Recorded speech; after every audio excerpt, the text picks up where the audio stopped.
Alright, good morning everyone. Welcome back to the show. I'm your charming self-proclaimed yet still humble host, Mukluk, and we are back in the wonderful world of Guild Wars 2, which is Styria, by the way. Did you know that? Hello there. I'm currently in the homestead, just getting the free vegetables, all the carrots, and they're going to be moving on from there. Today, I'm looking to finish the record. Well, I guess start the recording. Up until now, I've been doing prep work. Hi, Jabbers. Of the racing meter add-on for the Blishud team. So if anyone here uses Blishud and is interested in being in that video, I'm going to be looking to get a couple of additional racers to basically kick my butt in a race.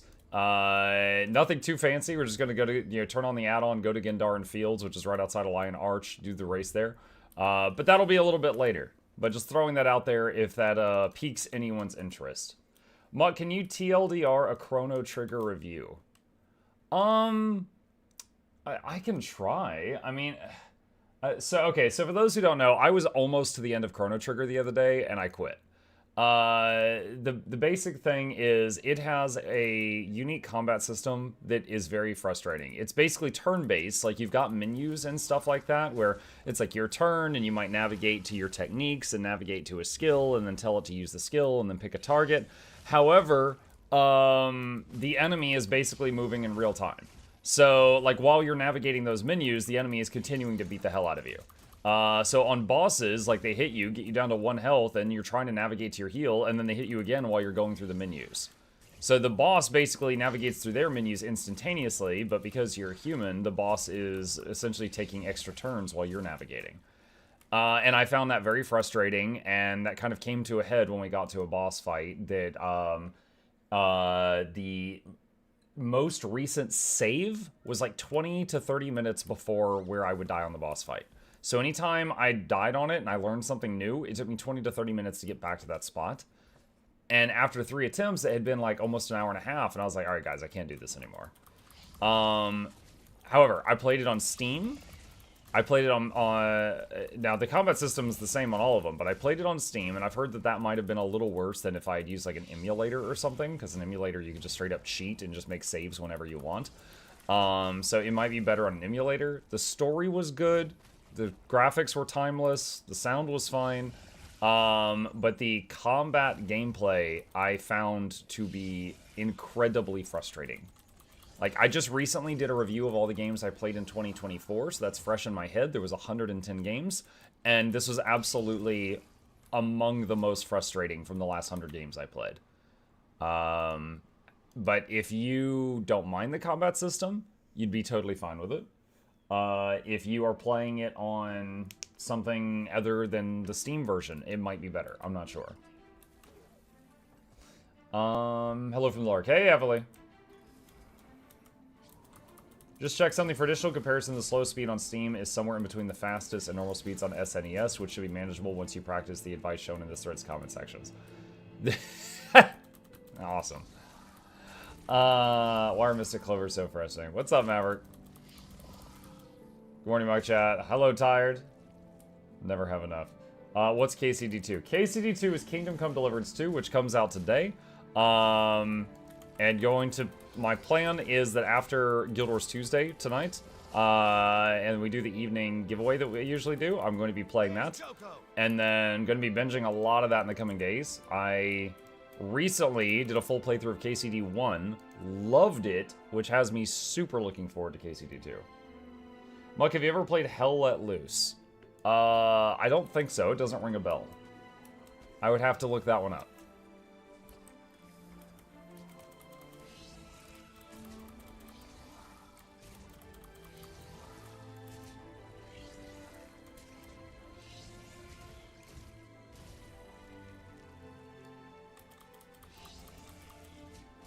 I unlocked the roller beetle last week, still at the crash into everything stage of racing. So what you're saying is you're ready. You're ready to fight neck and neck for first place.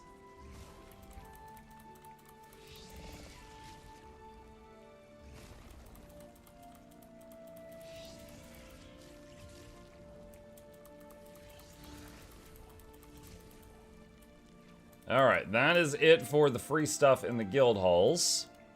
Light energy matter converter. Grab the free crowbar for the day. And let's go through these. What's KCD2 like? KCD2 is an RPG. You play a guy named Henry.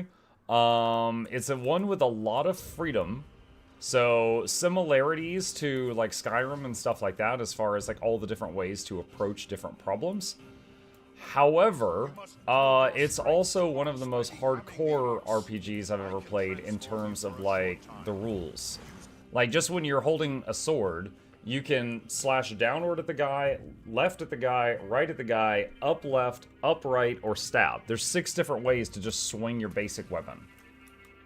Like when you're doing alchemy, you'll have like this whole field of buttons, like add water to the pot, bring the pot to a boil, pull the bellows, filter it, grind up the herb in the mortar and pestle, like all kinds of stuff. But it's a lot of work to make a potion, but you'll make a cauldron of it, and you'll make a bunch of potions at once. But if you mess up, you lose the herb and you ruin the whole batch, throw it out.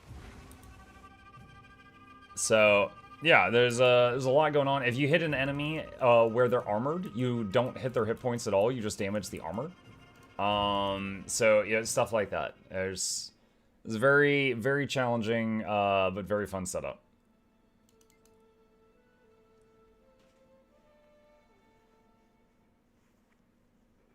Yeah, it was the kind of game that felt very rewarding as you got through it.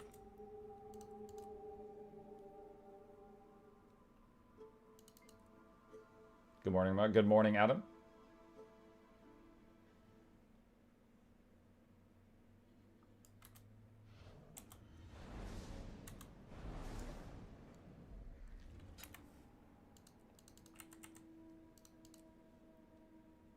Hello, good luck. Hi, Moose.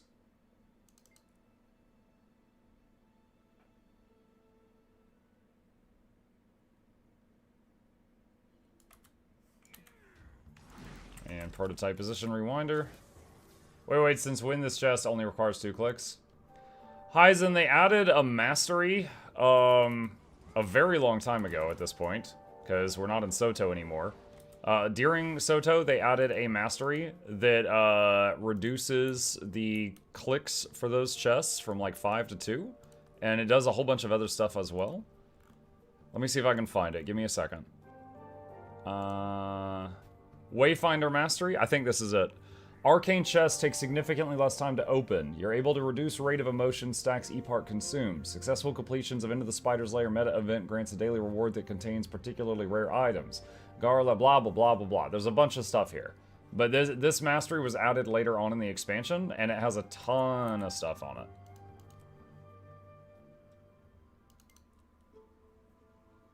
So they made everything simpler after I got melt crafting all 3 Leggy sets at Open World. I mean, yeah, of course. But I mean, you did the thing with the Leggy crafting like on like day 1, right? So yeah, of course it's gonna get easier like over time after that. I heard fists were pretty good against armor and KCD. Hope they change that. In like what, in KCD 2? I hadn't heard that. I think in KCD 1, you could use a blunt weapon to damage enemies okay in armor. I didn't have like a lot of success with that.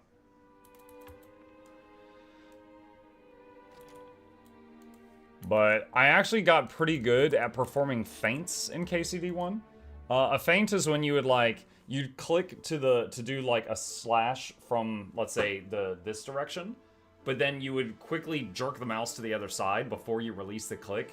So it's like you would go like this, and then, hit from the other side. So the enemy would guard on the left, and your hit would come from the right. I got pretty good at doing those, and that was how I got through a lot of the toughest fights in the game, was just basically spamming various feints.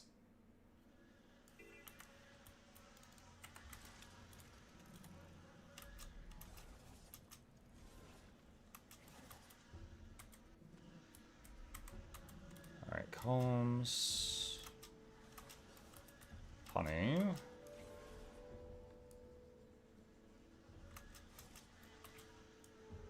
And rewind. Alright, that one's done.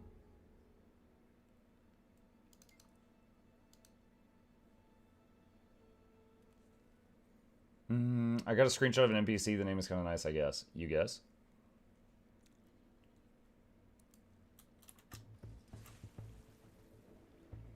Good morning, Canuck. How you doing?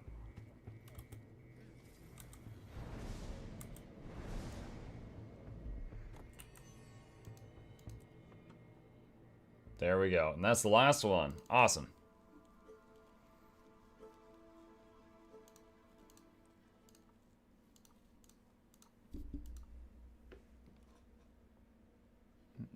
Okay. Alright. Now... oh, man. Let's clean some of this up. Someone made a mess in my bags. And because this is not Mutiny Monday and people are actively interfering with my ability to tidy, I can actually do something about it. Mutiny Monday was rough last night, chat. I got beaten. It's not that I didn't have some wins under my belt, but I was bruised and battered by the end of it. They found whole new ways to abuse me. We were playing Terraria with chat integration, and I was like in front of like my organization boxes trying to clean up some stuff, and chat spawned like 20 NPC clones of all the NPCs in front of the boxes, and I couldn't click on anything. And I was like, this is a whole new way of trolling I've never thought of.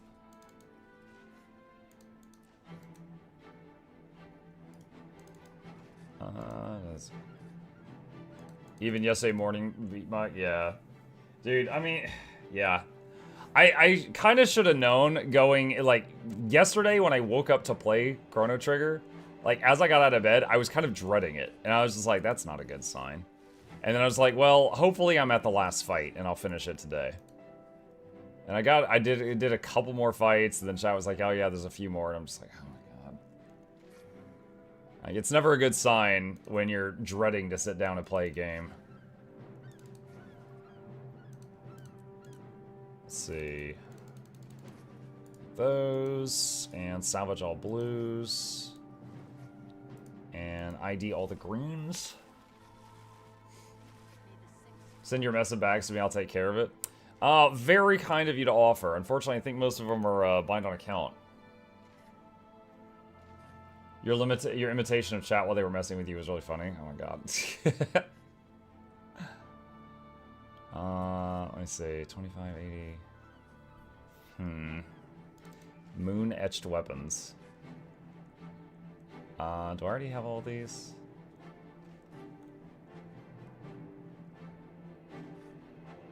I think so. Okay, let's just get great swords then. When in doubt, great sword.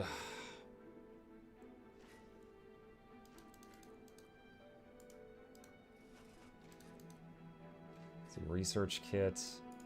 Alright, yellows. Alright, let's see. Oh, I just realized Blishhead's not online. Blish, wake up! One sec, guys. Tapping out to wake Blish up. He's snoozing. Oh my god, I did that this morning, chat. I woke up this morning, and I, got dressed and, everything, and I went, I was like, warning my wife, and she's like, you're up early? And I'm like, what do you mean? The stream's in like 10 minutes. And she's like, no, it's in like 50 minutes. And I was like, oh, happy birthday to me. And I laid back down. I set an alarm for another half hour. Dude, I was apparently so bleary-eyed that I woke up, saw the clock, looked at it wrong, and then I was like, well, I gotta get up. And then I got up and stuff.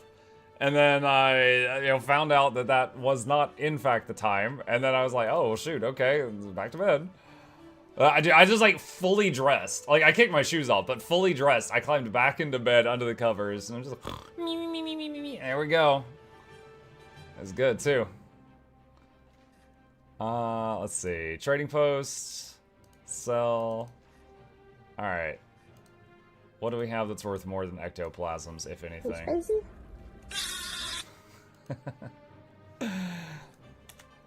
Alright. Where's that Mystic Salvage kit? Let's use that.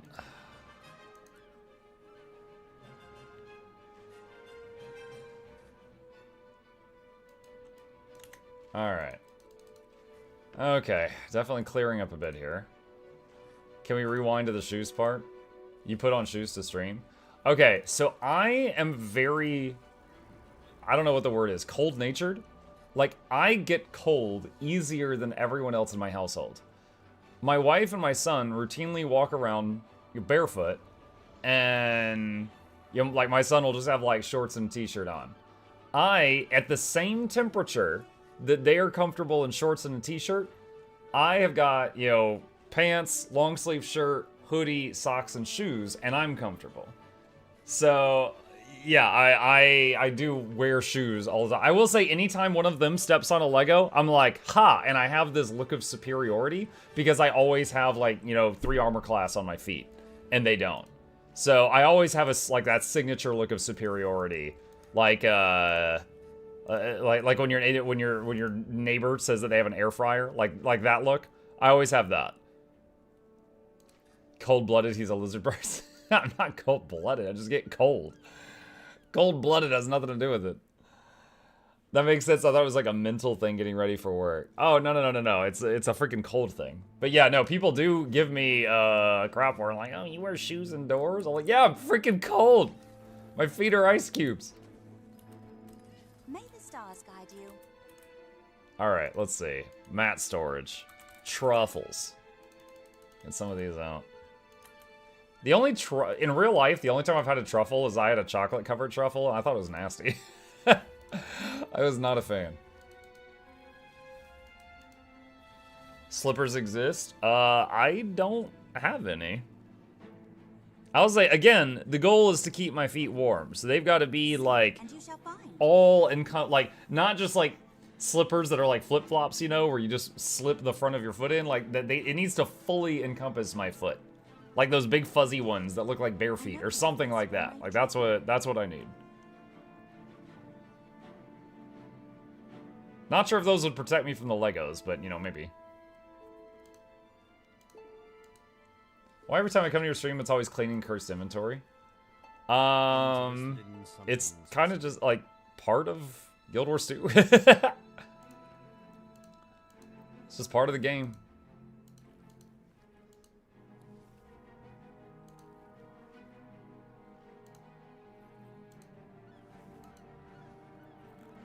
Alright, what's next? We're overflowing with carrots.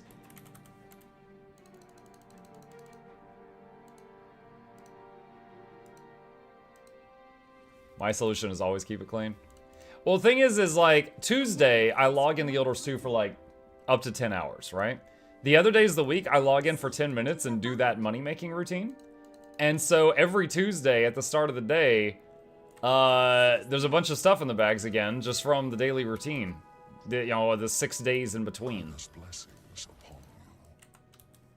So it's just all the free stuff I get from that routine just builds up.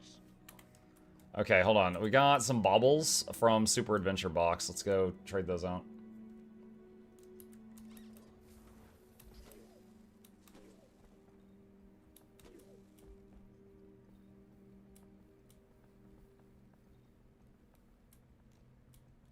You need Mukluks?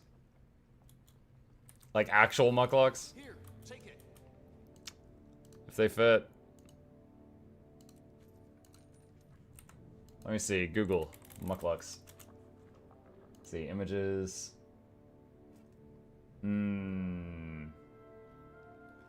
Yeah. Alright. It's like if I open this up, like these right here, those look cozy AF. Those look mad cozy. But yeah, actual Mukluks. Those look really lame. Those look really lame. But like the big fuzzy ones, those look cozy. All right. What else? Silver ore. Are those made of the silver skin in Squid Fur? Oh my gosh.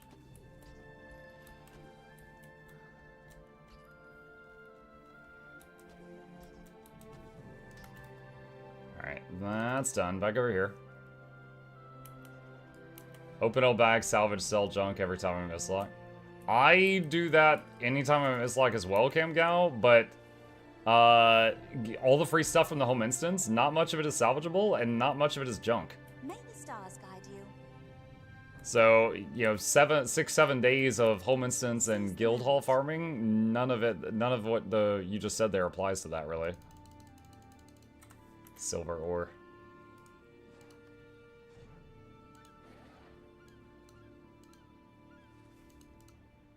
More violets, I see. Get lined Let's find Crocs them. and give up all levels of self-respect. What is what is lined Crocs? Lined Crocs. I know what Crocs are. It's like, okay, it's like Crocs, but they've got like the normal shoe interior in them. I feel like that's just asking for water damage. I have everything you need right here. Alright, where's the Mystic Salvage Kit? Oh, there's some more stuff here. Okay. Salvage. Seize the moment. Good to Get rid meet of that, get rid of that. Target Painter Trap, get rid of that. Seek, and you Alright. shall find. Rift Essence. Alright, let's go get rid of the Rift Essence. There are Franken shoes. They combine Crocs with Uggs or the toe shoes. Sins against man. The toe shoes?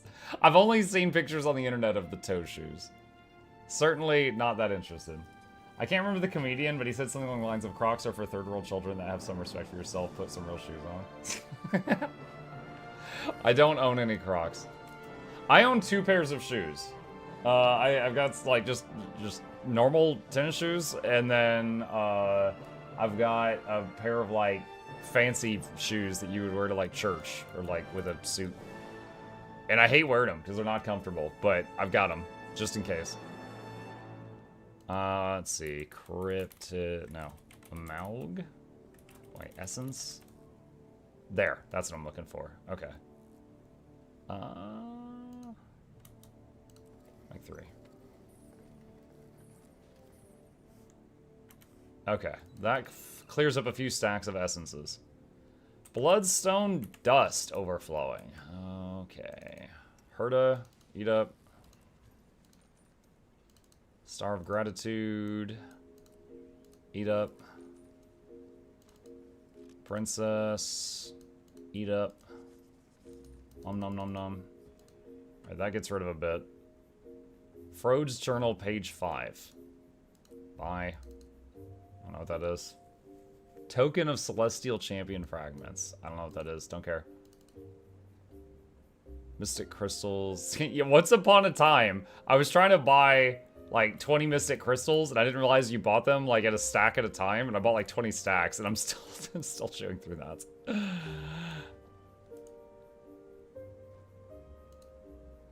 Let's see.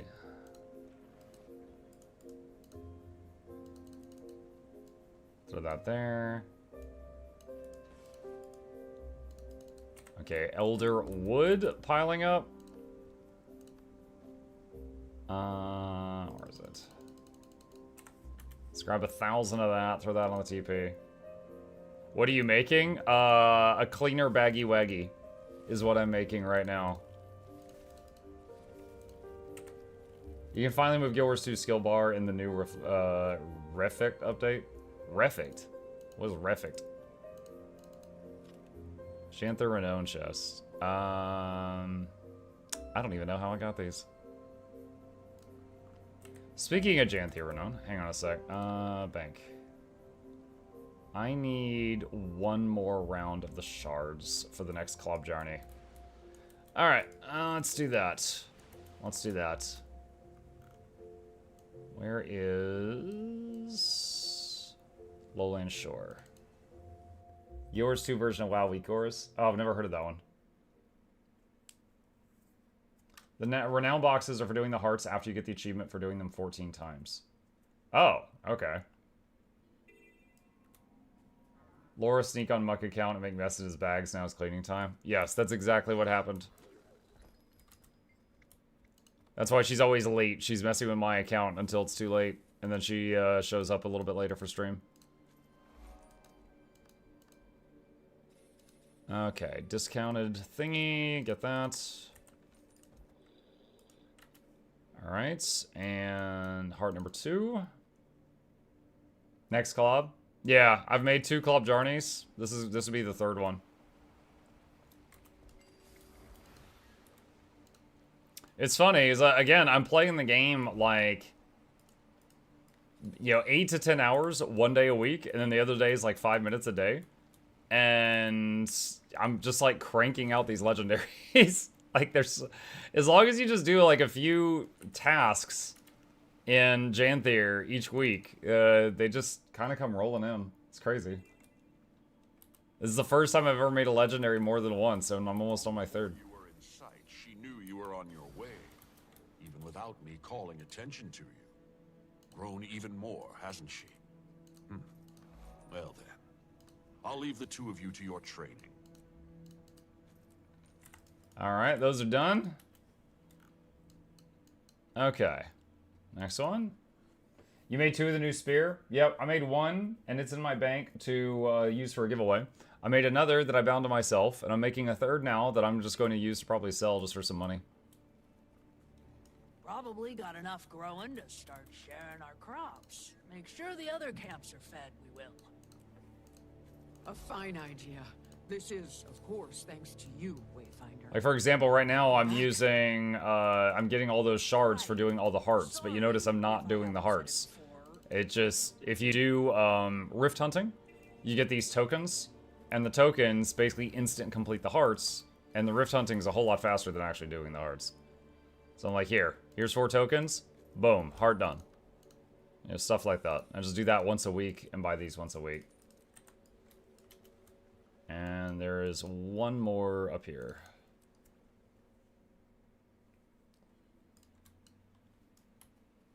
Let's see. Roller Beetle.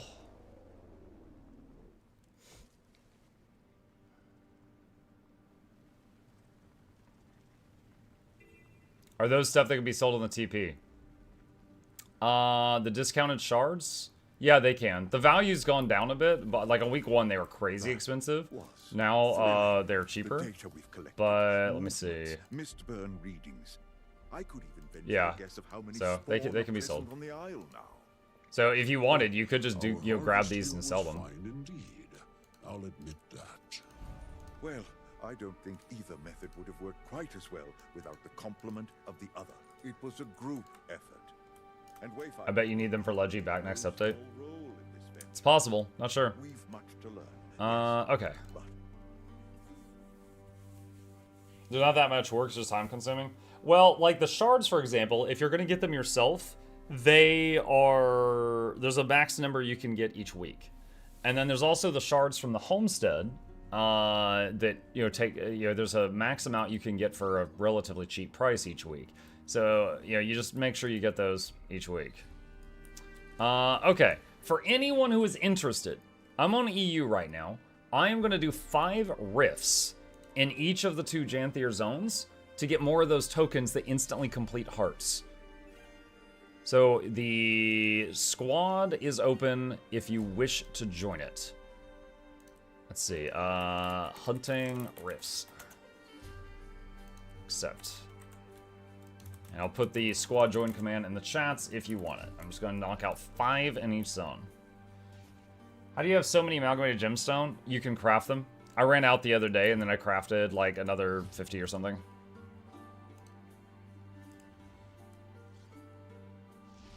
There's dozens and dozens of recipes that make amalgamated. So basically just, I'm like, oh, I'm out of amalgamated. And I look at the recipes and I'm like, oh, I've got a bunch of opals. And I turn opals into it. Or I'll be like, oh, I've got a bunch of corals. And then I'll turn corals into it, you know, whatever.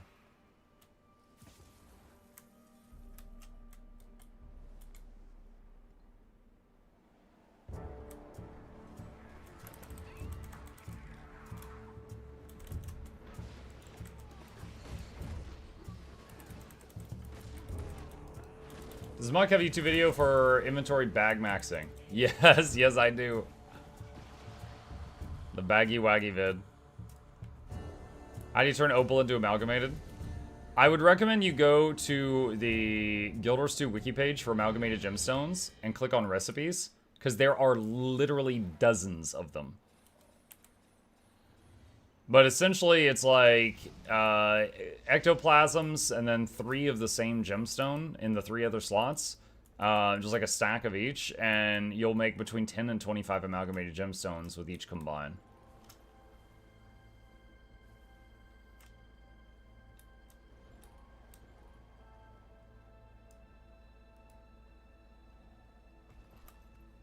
Camgal says 3 of any stack of yellow rarity gems. That might be it.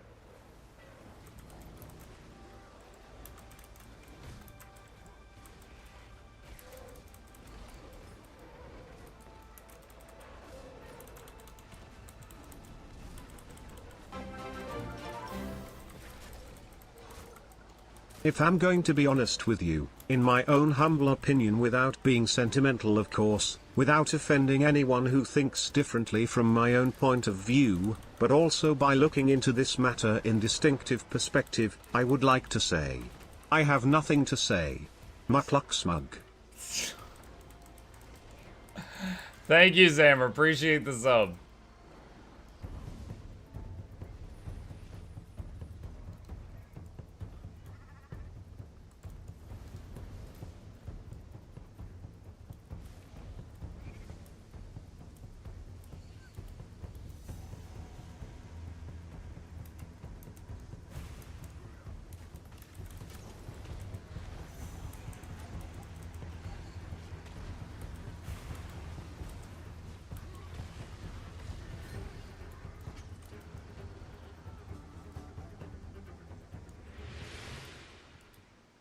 Alright, that's 2. Show me number 3. Oh, very close by.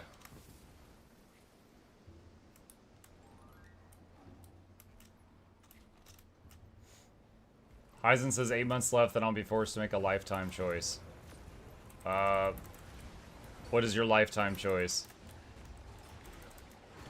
Are you quitting Guild Wars 2 just to stream Throne and Liberty forever?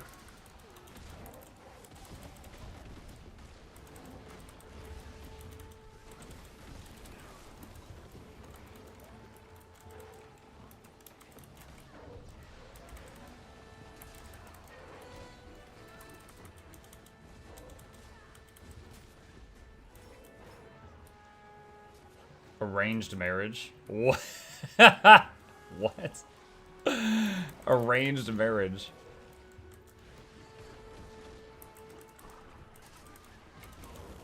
Do they know that you're a pro gamer and how lucky they are?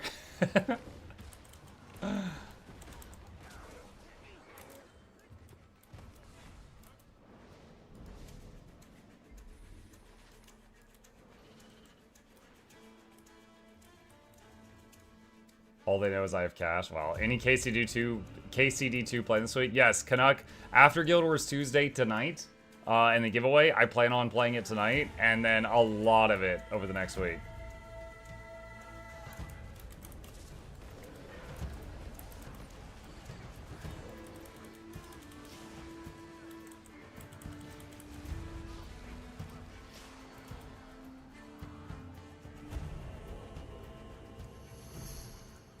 Three out of 3.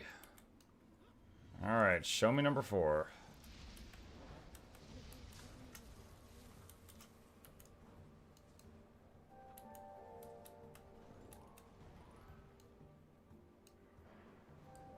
Genther Wild's music hits different. It's like The Witcher. It's good. Does any Ranger build still play Greatsword? Is it completely dead? Ranger Greatsword is going to forever be popular in PvP because it has a movement skill, a big hit skill, a CC skill, and the only block in the entire Ranger arsenal. However, in PvE, it comes and goes. Is it meta right now? I'm not actually sure. I think the most damaging power weapon combination for Rangers is actually Sword Axe, but it requires you to hold completely still.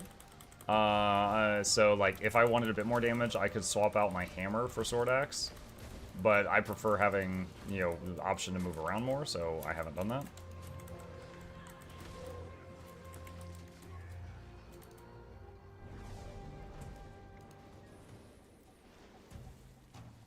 Sword axe is most damage, but feels putrid to play. That's some strong words, but I kind of agree with you.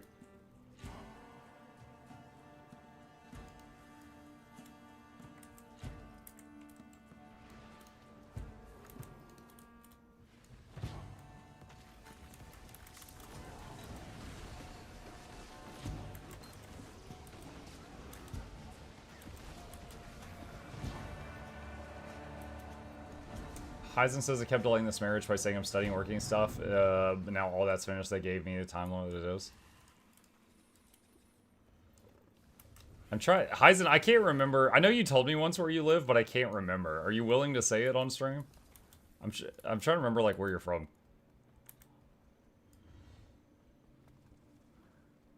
Saudi Arabia. Okay.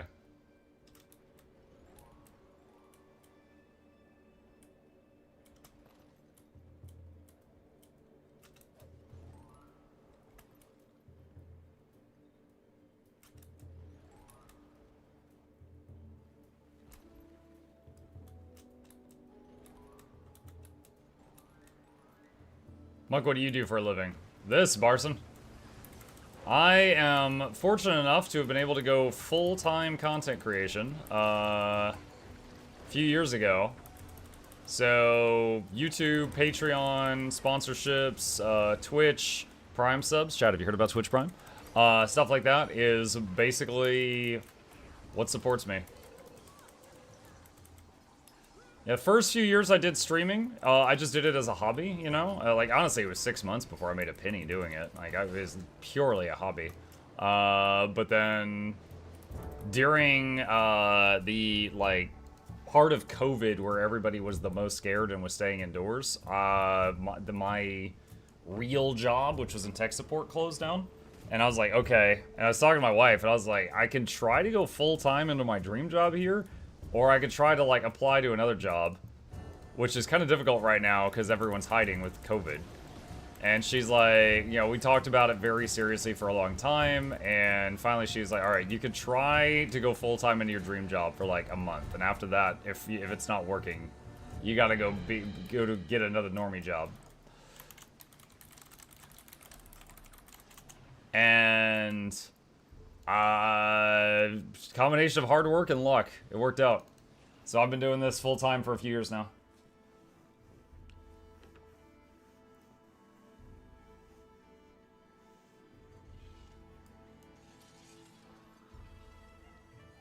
What a reward. All right. Chanthier Sentry. Where's the nearest rift? Over that way.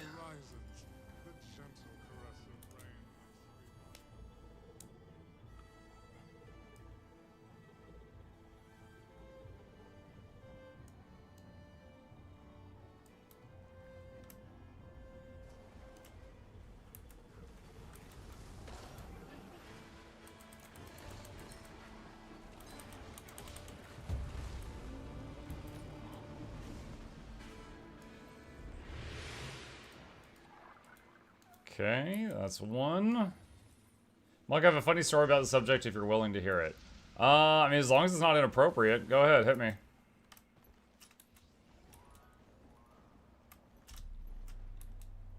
See what you got. Is that bloodstone? In general, what are rifts for? Obtaining materials for certain things is the short of it. You get rift essences from doing these, and that is used to make various projects.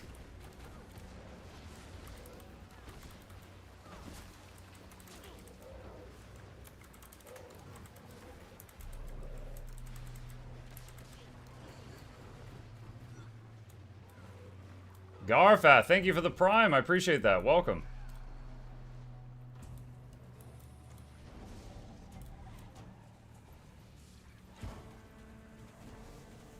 How do you get the text in the middle of your screen to pop up like that when changing zones?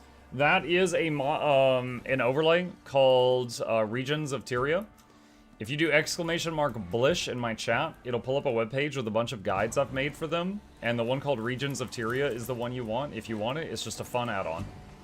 Probably fallout from some Norsot experiment, and they don't look friendly. Exclamation wife? That's a whole different video. All right, that's 2. Show me number 3. Is that the one way north? Okay, yeah, I'm taking the waypoint to that one.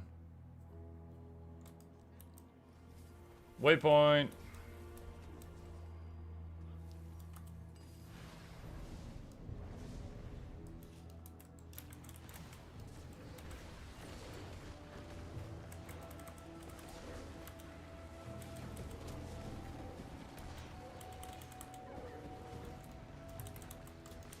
Are all of your characters Asura? Except one.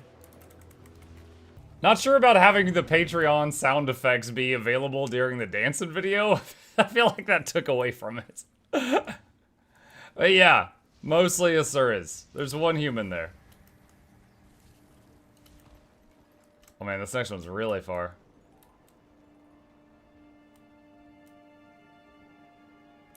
I'm pretty sure the font for regions of Tyria add-on is the most used FF14 for the regions. Yeah, it's mentioned in the ROT video, but it was inspired by FF and some other stuff. There was a meeting years ago and many were there. A man among those guests was chatting a bit with me and said it was nice talk, my son. I was confused and asked my dad. That guy isn't that old and called me son? That's it. All right, that's the guy we arranged your future marriage to his daughter. Have I forgotten to tell you this?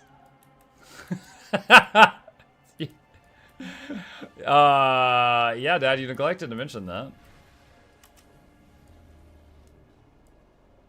Dude, as someone who is from a part of the world where there are not arranged marriages, that is just like so weird to me.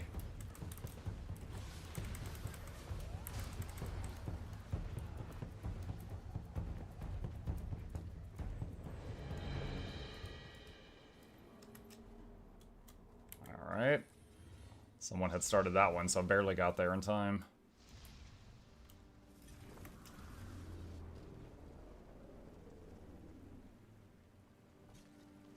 You are weird to us. I mean, is it that weird, picking your own partners?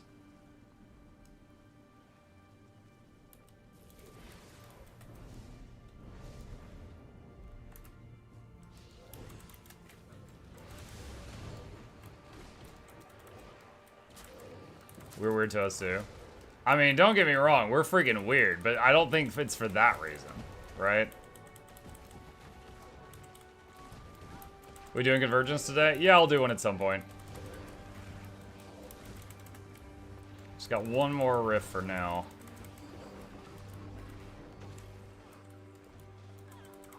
Your class has so many buttons to push at the same time. Why you like it, Muk? I like pushing buttons.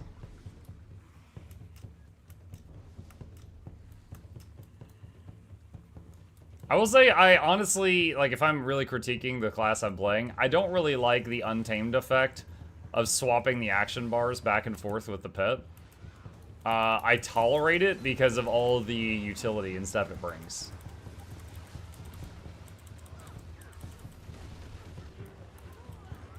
Also, damage.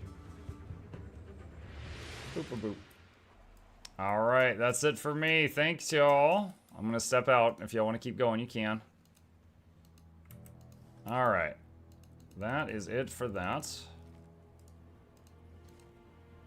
And... okay. Alright. Back over this one. If you like pushing buttons, why not Ellie Monk? I mean, there's limits to anything, right? I like drinking water sometimes, but I don't like drowning. You know? Like, there are limits. And Ellie... Okay, like, I'm just gonna throw out some numbers here. Let's say I press 5 buttons on one class, and I do 30k DPS. On Ellie, I have to press 10 buttons to do 30k DPS. That's how it feels. Tempest is excused from this. But Catalyst and Weaver feel like I have to put in twice the work for the same result as every other class. That's how they feel to me. And it's not worth it. And also, you have the lowest, like, max health, and you're super glassy, and you're providing, like, no utility to your party, right? A Weaver that is full on damage, like, is just, like, this is damage, damage, damage, damage, damage. There's no utility at all. A Firebrand might do the same damage as the Weaver, and then also has, like, a boatload of utility. They could put up like block projectiles, reflect projectiles, stability on demand. They can fart out Aegis, resistance the party. And the Ellie is what does the Ellie bring? Pollution? They throw like conjured weapons on the ground and get in the way. Like that's it. So yeah, I dislike Ellie because I honestly feel that the Weaver and Catalyst compared to other classes is a ridiculous comparison. Like just absolutely ridiculous. Ellie feels tiring. You spam a million skills. They all feel like you're throwing cotton balls. Cotton balls. Ellie isn't that bad, really. It's like 2 to 3 buttons on each attunement at most. Firebrand sucks even. Anyway, like, look, I'm just sharing my thoughts on how it feels to me. Like, this guy that I'm playing right now, this dude that I'm playing is providing DPS, it's providing quickness, it's providing 10 stacks of might, it's providing regen, it's providing protection, it's providing vigor, it's doing massive heals every 10 seconds, self-barrier, self-cleansing, self-stability, 900 CC on the mace's set alone, has a 10-man res in the back pocket for emergencies, and has almost double the health of the elementalist. Also, in a pinch, I can swap out the pets for other options that have more utility. Like, why would I ever play Ellie when something like this is another option? Like, it's actually ridiculous. This is an open world, but this is quick, untamed DPS. This can be used in raids, fractals, strikes, open world, basically everything. Because Ellie is fun? That's totally fine. Look, if you like Ellie, I'm not trying to dissuade you into not liking Ellie, but I'm answering the question of why I don't care to play Ellie. And that's my answer.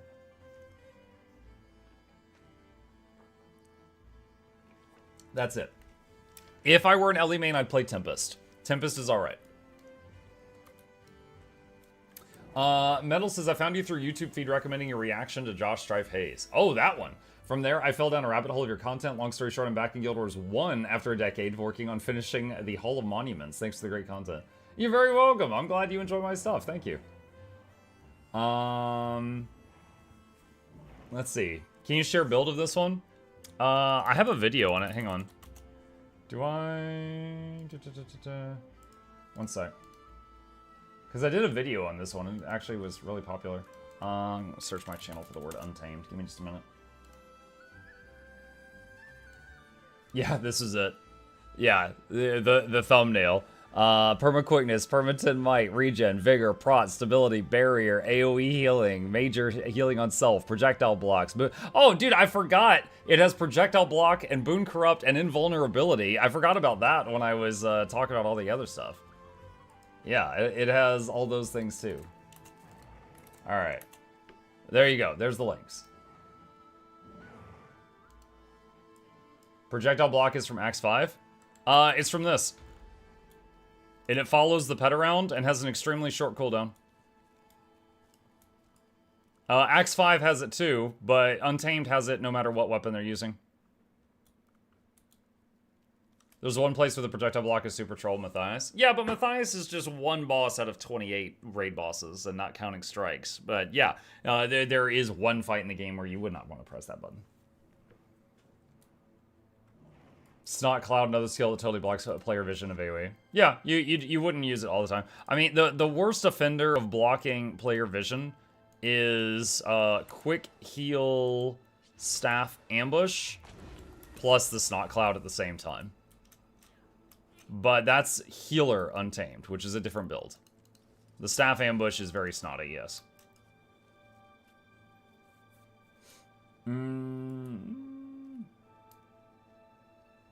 Let's see. Is he streaming on Twitch and doesn't see YouTube comments? I see the YouTube comments, Angler. I just have to glance over, and it's, yeah, I've got them side by side. I was answering a question on the Twitch side, so I was focused on that. Look, here we go. Here's Twitch, here's YouTube. You guys can say hi to each other. Muck, when you were trying all the classes, have you tried Staff Chrono? How does it do in different forms of content, like open world, PvP, etc.? I honestly don't feel educated enough to answer that. Like, I've done some videos about Chrono and Mesmer and like every other class, but because I don't main those builds, I'm not constantly up to date on how they're doing. So as far as how is staff Chrono doing right now, I don't know. I would probably like look up a guide for it on Snowcrows or Guild Gen or Hardstuck, and then I would just like, you know, read it and see like, you know, what's the vibe right now. I'm not sure. One response from CamGao in the Twitch chat is that staff is usually played on Mirage, not Chrono. If he can be believed. Not the YouTube fools. The YouTube fools. I like your LI builds, but for some reason I can't get the same numbers. So, Cagman, I will say that depending on the build... Okay, hold on a sec. Let's talk about that. Exclamation LI builds. Okay, so if I pull this up. So, everything on here, I checked after... let me close that. I checked after Janthier came out. So, all of these should work. But let's pick one. Mechanist 28k DPS low intensity build, right? All right, so we're gonna click on this, and I'm gonna say watch it on YouTube. And here's this. Now at the right here, tested August 27th after Janthier release. Build is still viable if you wish to play it. No major changes. There's a pinned note under each of these videos in case the video is made pre-Janthier. Some of them might be like, damage has been reduced by like 1k because of changes since then, but the build still works. If it's on this list, the build still works, but the amount of damage you get might be based on the release. For example, some of those builds, when they were posted, Rangers still had Sun and Frost Spirit giving buffs that were unique. Now they just give boons, stuff like that. So some of them have gone up in damage, some have gone down in damage, but if they're on that list, they still work. I'm using a Staff Sully Chrono build that can maintain almost all boons. Alack and Quick included can do about 15-20k damage.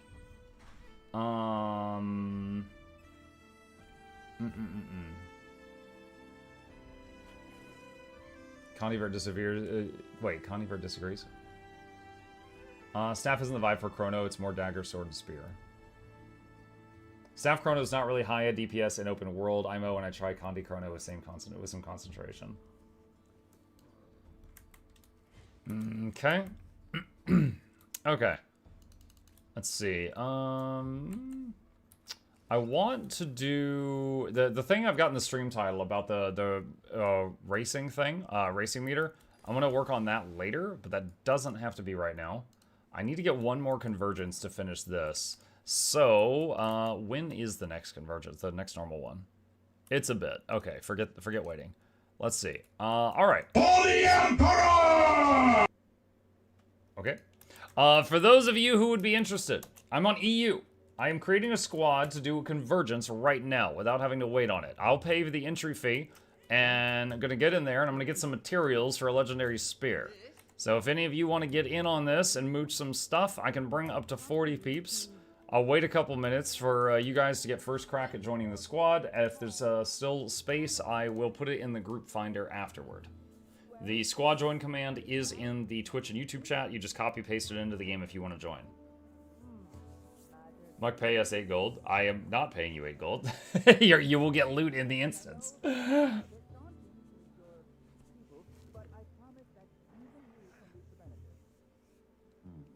Logging in. There's still room.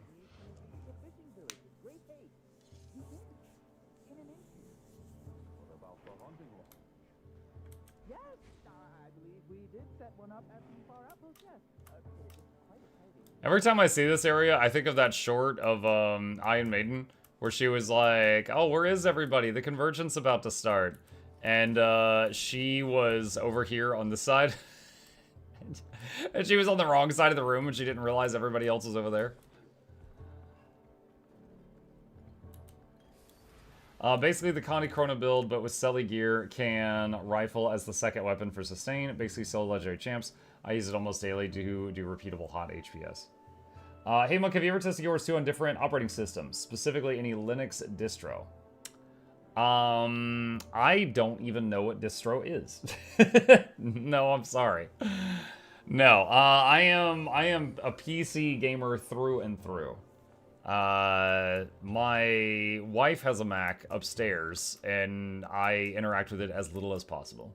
I have only ever heard of Linux machines. I've never even seen a Linux machine, IRL. No, I have no interaction with those. I do know that Guild Wars 2 also works on Steam Deck, though. Some people play it on there. Mukluk Steam players got 800 gems for free from Mainnet.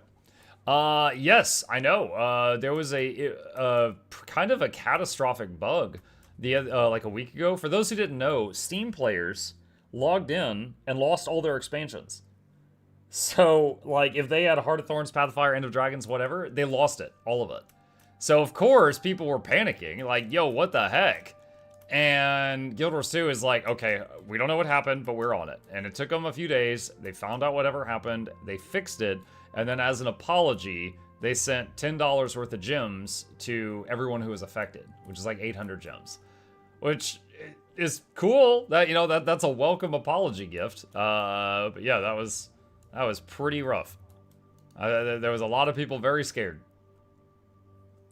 All right, let's see. Janthier Wilds, Convergence. Convergence, starting now. All welcome. All right, I'm putting it in the group finder on EU if anybody else wants to join before it possibly fills up by random people. My sister got hit with the issue, but I didn't hear about the gems. Yeah, they're supposed to get the gems. I saw them tweeting about it. From my perspective, person opening private instance pays for 49 people coming in there. You get your loot, but it's true, but still it's 49 people, save some pennies. Well, I mean, you also save time, because the other way to go into the Convergence is to wait for it to naturally happen, which is like a half hour from now, and I don't want to wait, so I'm saving that time.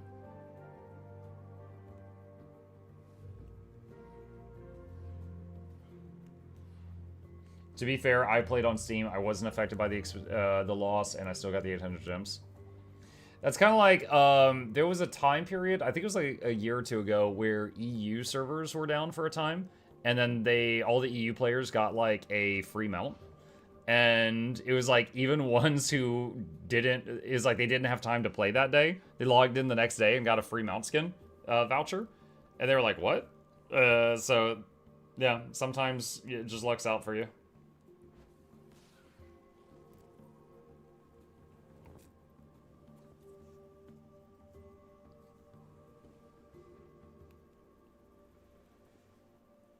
Okay, currently at 24 out of 50. I think if we're over 30, we could easily do this. If there's anybody else that wants to join for some legendary map loot. Also just some money, some coin.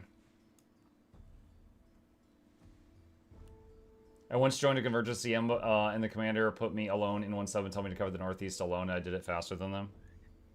A Convergence is CM.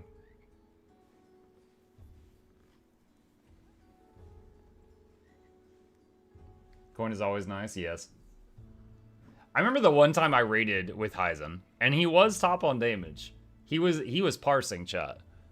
But he also wasn't listening to me at all, and made the situation way more stressful. I don't want to raid with him again. We were fighting Zera, and I was like, hit the crystals.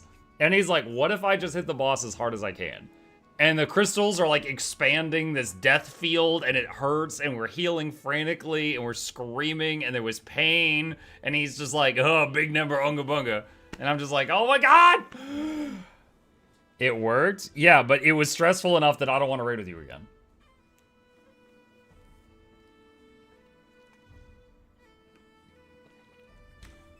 You gave up all control of the situation for big damage and prayed it would work out.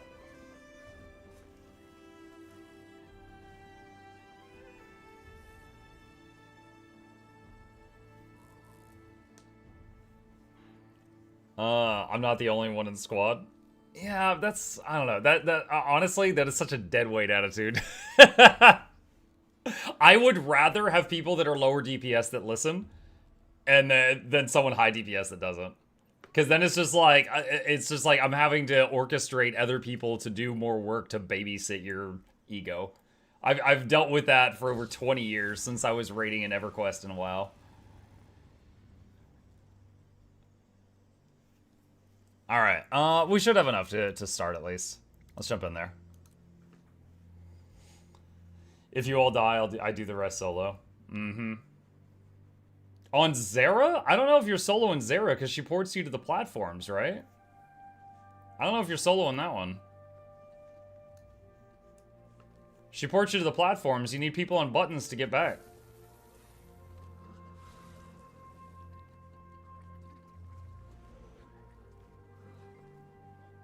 Next time, put Hyzen on healer duty and play the Benny Hill thing. Put Hyzen on healer? No, man. I learned my lesson.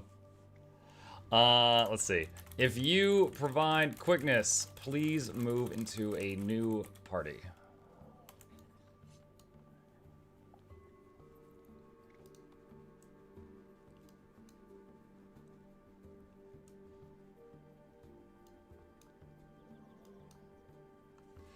If you provide alacrity, please join one of the quickness people. Pair up. As most do, with deceptively humble beginnings. The wayfinder happened. Hey, look, it's the Tree of Birds. How are you today? Hey, Bird Tree.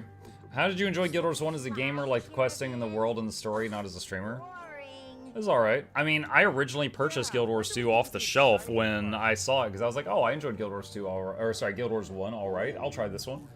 I'll say I enjoyed Guild Wars 2 a lot more.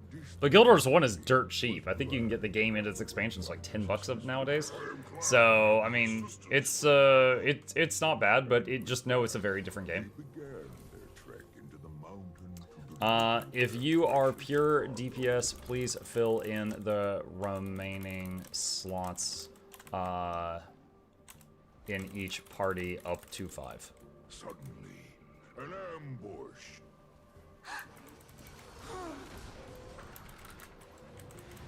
The Golden stopped in its tracks, frozen in fear. Titan spawn swarmed the caravan. Whatever was being transported, they did not want it reaching the mountain. The mountain.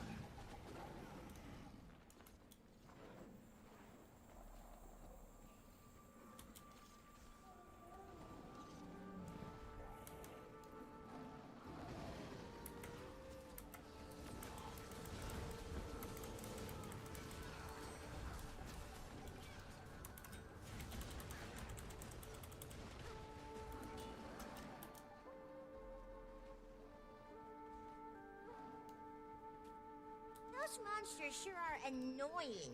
They should learn when to quit.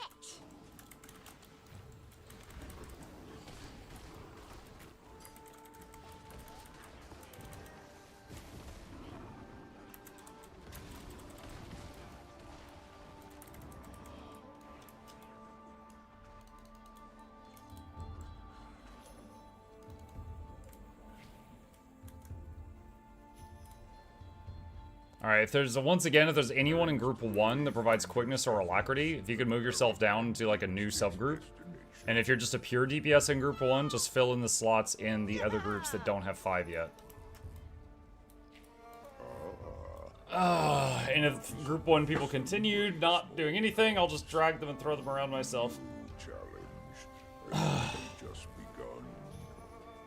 The caravan was transporting parts for a very important device. A tectonic thumper. What does tectonic mean, Stoic Alder? Well, you see, Alright, looks like no one in group 1's actually listening, so I'll start just throwing them into different spots. just know that this device was an essential tool in the Wayfinder's triumph over the Titan. Alright. Let's see. Is that one? Cavern Sites, Northern Landing, Maw. Alright.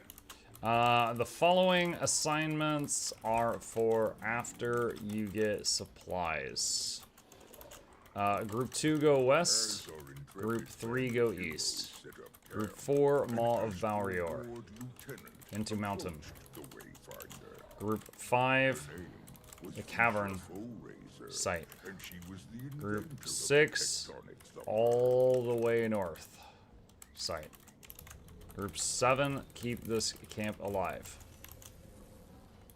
Group 1, help anywhere. Alright, that's all the essentials. We're going to be spread kind of thin. We do have enough to get this done, but It is possible that some people might like fail the thumper and need to do a second attempt. We'll see. Is this NA? No, I'm on EU. You guys are welcome to join if you want to. We are in the group finder.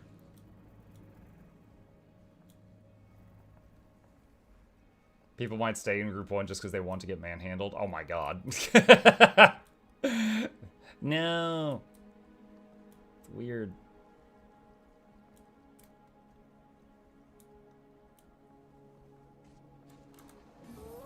This spot should do nicely, the Wayfinder thought to themselves in satisfaction.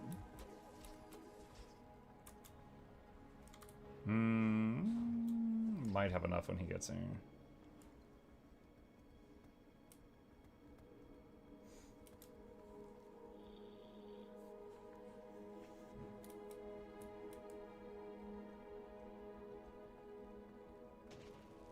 YouTube, what are y'all talking about? There's like a really toxic conversation going on over there. What the heck?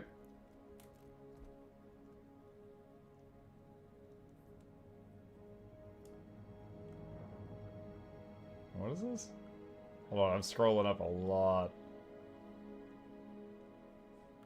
Let's see. US servers are toxic. I was doing the Sue world boss yesterday. We ran out of time at 1%. Chats for the next 15 minutes raging at everyone how awful they are at the game. Man. There are definitely bad eggs on both servers. I'll say the most toxic people I've ever met in the game were on EU. It was in a PvP match, and I got downstated by a member of the enemy team, and some people on the enemy team that didn't like me for whatever reason kept doing just enough damage to keep me downstate, and people on my own team started doing just enough damage, just enough reviving to keep me downstate. So they kept me in limbo for like 15 minutes, and I couldn't play the game or leave the game. Like, literally, people on both teams teamed up just to keep me in a down state for like 10 to 15 minutes so that I couldn't play. And that was on EU. So, like, now, again, there's bad eggs on both sides, right? But the worst people I've ever seen were on the European servers. I don't know what they had against me. They just really didn't like me. That's kind of fun. I mean, it was some dedicated hate.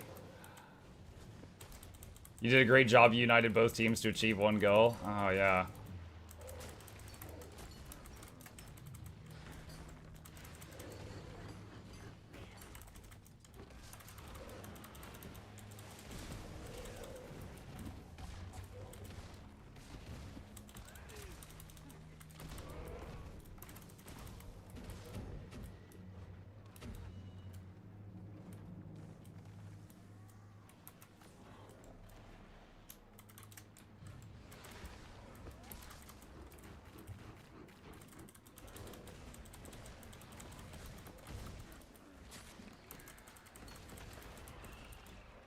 Think they felt smart to bully a streamer?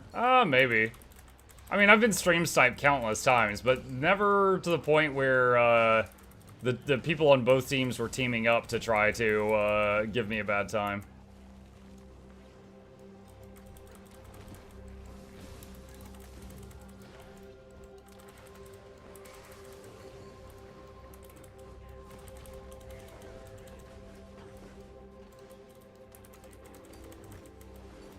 Blue says, can I ban sand yet as a treat? What did he do this time? He says, I'm a poet to giving dress downs. I've read the TOS and the HR policies. Oh my god. I am dealing with this on our Discord right now. There's one guy on our Discord that he's constantly like asking what the exact framework is for a rule. And it's just like, bro, if you have to ask, just don't do it. He's constantly like, well, I get in trouble if I and I'm like, just whatever it is, just shut up, just stop, like every day. Every day.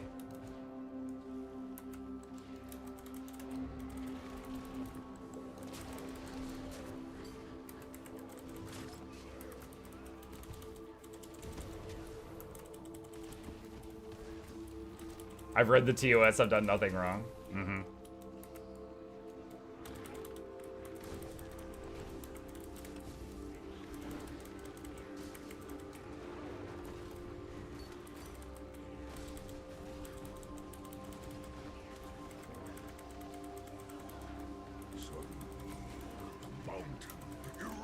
It's a volcano. From its scorching maw. This was no mountain at all, but a volcano.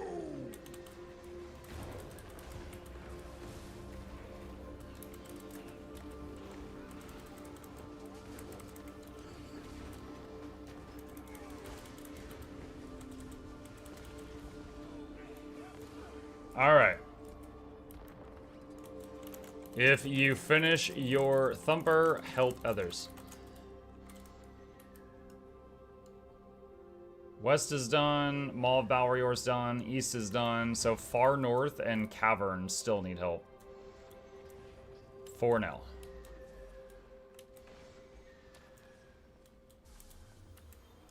Visha checked the Central Thumper's readings.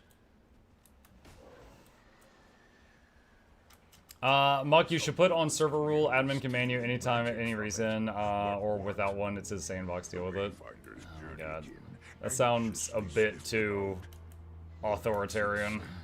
Something.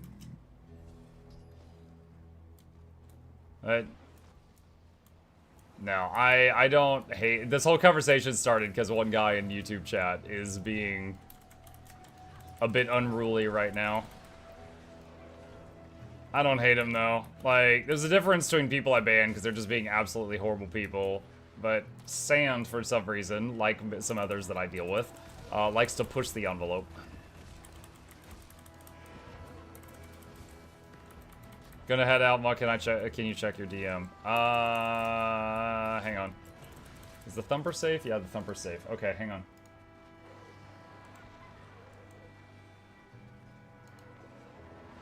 I don't know what I'm looking at. You've sent me a picture of what appears to be like an NPC lady from some video game. It's a very large lady, but I don't really know what the context of this is. The name? I see the name. Is there a joke there?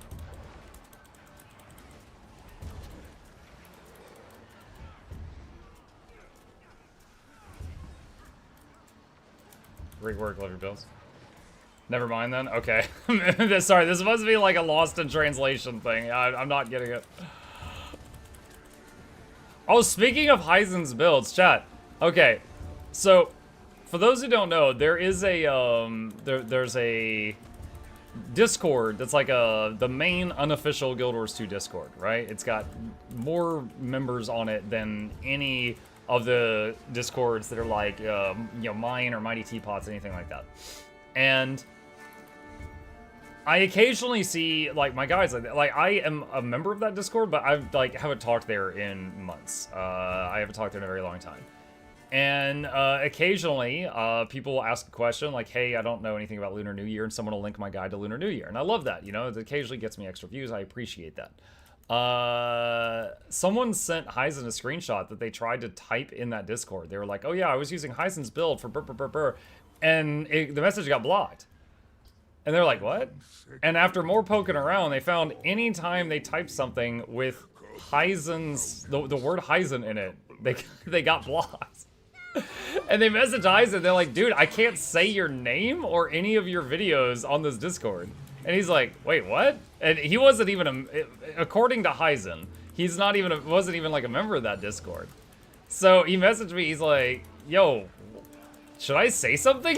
And I was like, if it were me, I would be extremely polite, and I would message one of the admins there, and I'd be like, yo, hey, yo, what's up with this? But like as politely as possible. And he messages them, and they were like, what was it they said? They said that like in the past you've been like really aggressive defending your builds, and I was like, can you give me an example? Like, what are you talking about? Like, so he basically just found out that his videos have been blocked from being linked on the main Guild Wars 2 Discord for God knows how many years. He doesn't know how long it's been like this because of some perceived thing he said in the past, and no one's able to really give him a link. So anyway, he was talking with me about this, and I hope they fix it. I hope they're just like, you know what, I don't know why you were blocked, so we're just gonna fix it. But it hasn't happened yet. Patrol the mountain diligently. They're not so tough. The Wayfinder can handle that. So it was weird. Like, I get it in the general sense. Like, there's a couple of like, Guild Wars 2 content creators from the past that have said something spicy at some point and gotten in big trouble. Like, Tickets Workshop was one. And I could totally understand that, but I cannot remember Heisen ever doing anything like that. When I asked for content for the aggressive part, he said he would speak with the team, and he also said, I love your videos. Oh, yeah, thanks. Any news about the next X-Pack? There's been some breadcrumbs, but not really official news, no. There is also that unannounced project from ArenaNet that they're working on that everybody is going, yo, it's Guild Wars 3, you know, or whatever. So at some point, we'll probably see an announcement on that.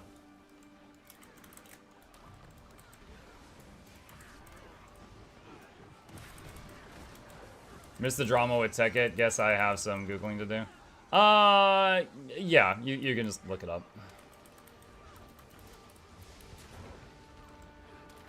I mean, people still use a lot of the tools that he created, but yeah, he got canceled. He said something pretty spicy. He kind of went off the grid for a while. Mike, if you had unlimited budget and control, what expansion or feature, etc., would you like to see? Balance. Class balance. That's a numero uno. Number one thing I would like to see in the game is better and more frequent balance updates.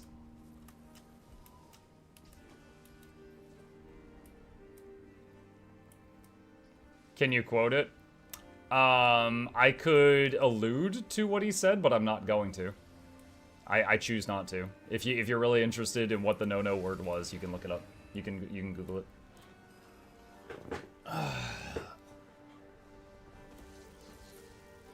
Like, to give an example, I still love the PvP system in this game.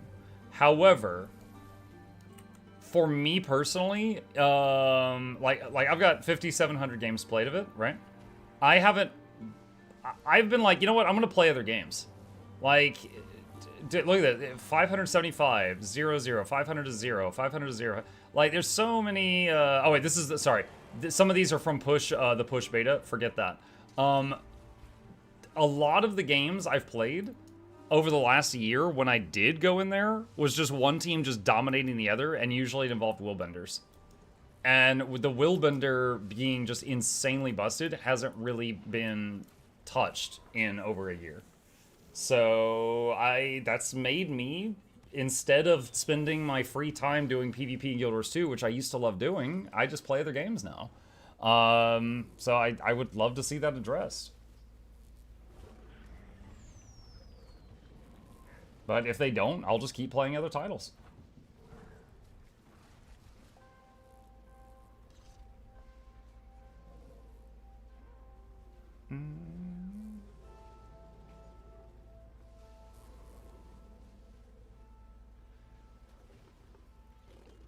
What's the difference between phantasms and clones? When a mesmer summons a phantasm, the phantasm typically does more damage. And the phantasm, when it expires, if you have room for more clones, the phantasm becomes a clone. And the clone does much less damage and can be shattered when you wish to for your other skills. Visha checked the central thumpers. Or if you're virtuoso, it becomes a stocked blade. That's odd. Something was clearly stealing magic from it. But what? The Wayfinder's journeykin anxiously sniffed about. Perhaps it sensed something.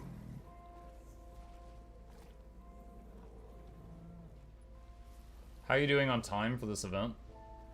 I think we're okay.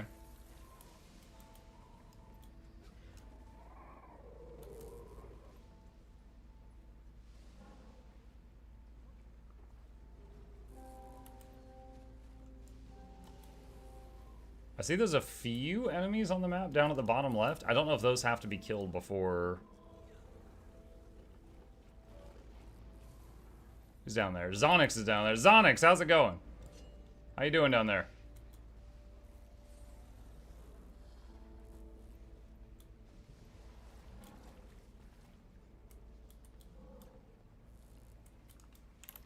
Turn in essence to Ghost Guy if you have any.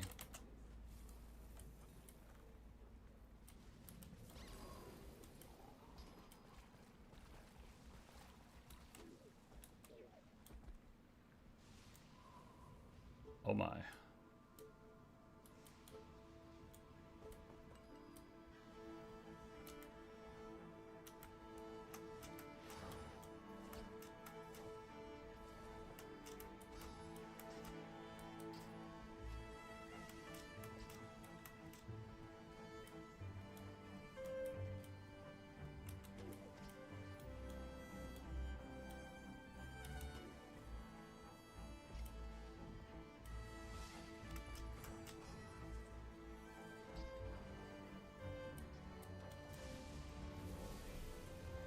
The ground shook under the full. There we go. Okay, back to Desi. The mighty machine rattled the mountain's very core. Unable to stand the noise and fury any longer, the Titan at last angrily surfaced. Her name was Decima, and she was most displeased. You will regret this disruption, small thing. Oh my god, the lightning. She bellowed from atop the mountain. Go get her, Wayfinder!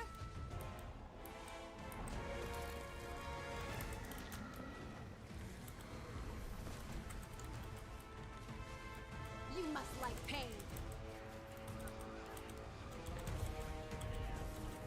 Who shall I strike down first? You're kidding, right? The Wayfinder reached the top of the mountain. A ghostly image of distant memory. Whoever had that orange beam suddenly spinning it toward the group. Mind. He channeled his energies, forming a link between the mountain top and the camp. You got me. Memory is so strong. Hey, we rezzing. I got that pile.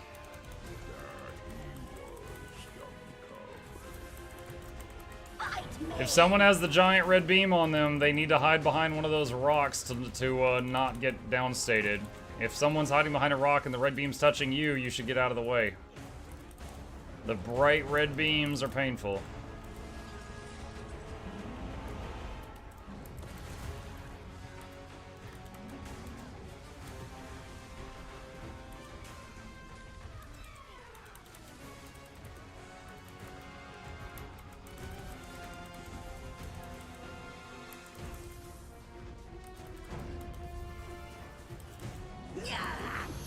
Yeah. All right, sniff. There! She ran away! That she did, but the Wayfinder was hot on her trail. New to the game, thanks to the content. Just start World v. World after your video. Not as bad as I thought. I keep dying though. He sniffed out That's fine. You'll only get better. I'm glad you enjoyed the video.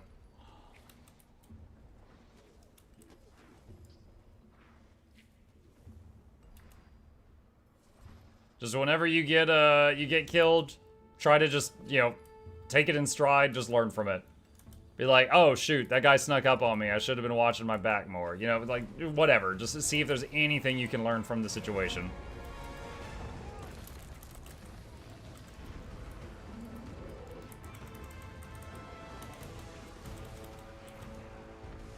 Consensus on Elementalist Mastery was Tempest. Not sure what you're referring to. I did say that if I was going to be an Ellie main, I would play Tempest. I don't know if that's the conversation you're referencing or if something else.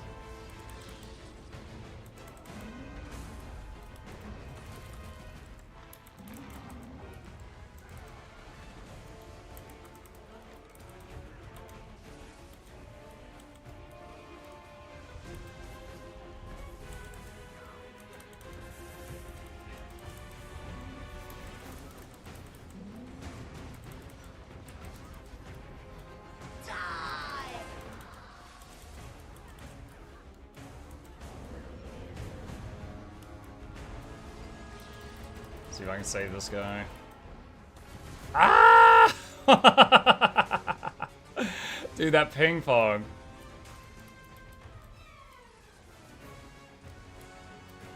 I'll res those two.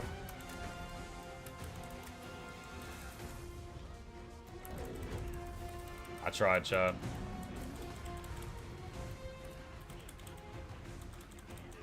We always rise, and you will always fail.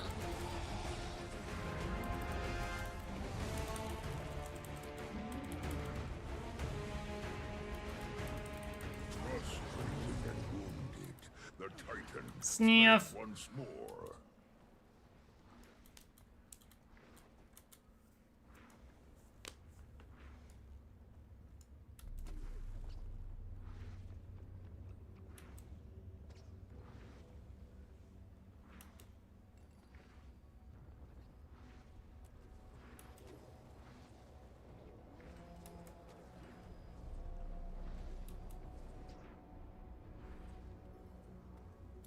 Gray special action key.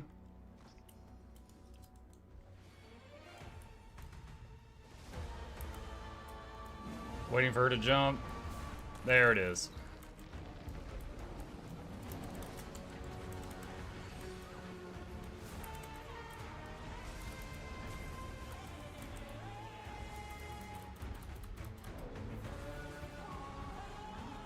What?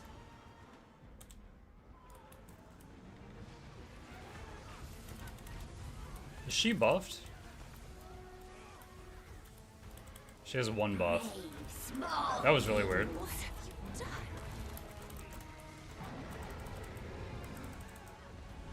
The pizza slices do not normally one-shot me from full health. That's why I was so surprised there.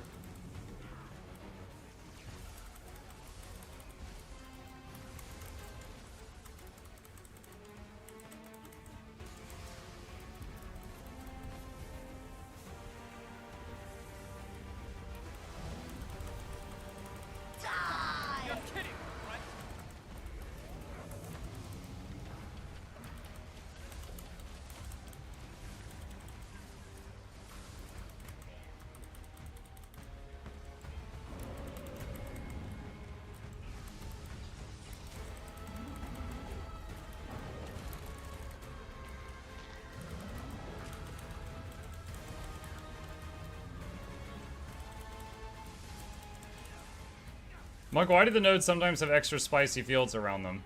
Those are the ones that she shoots with the beam. When she hits so for example, if every single time someone got the red line, they hid behind the exact same node, then that node would keep getting charged more and more and more. And what that means is that the green circles that it sends out will be much larger and take a lot longer to destroy. Also, you know, it has a big damage field.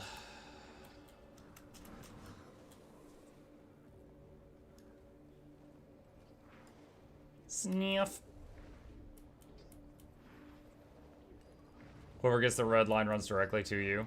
Or you just run to the middle of her hitbox and do slight movement so it spins around. Just keep everyone on their toes.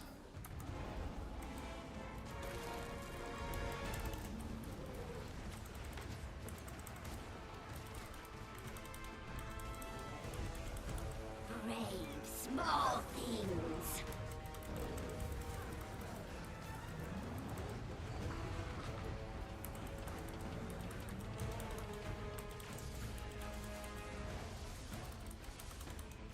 Got me.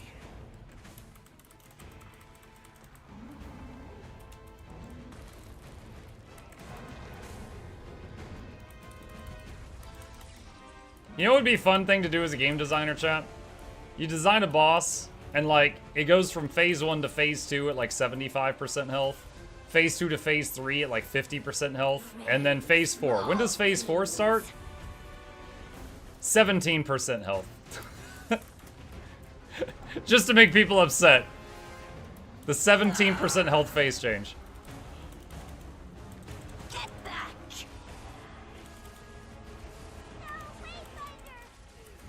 No, Maybe one more phase at 2%, or she just mucking decks the tank.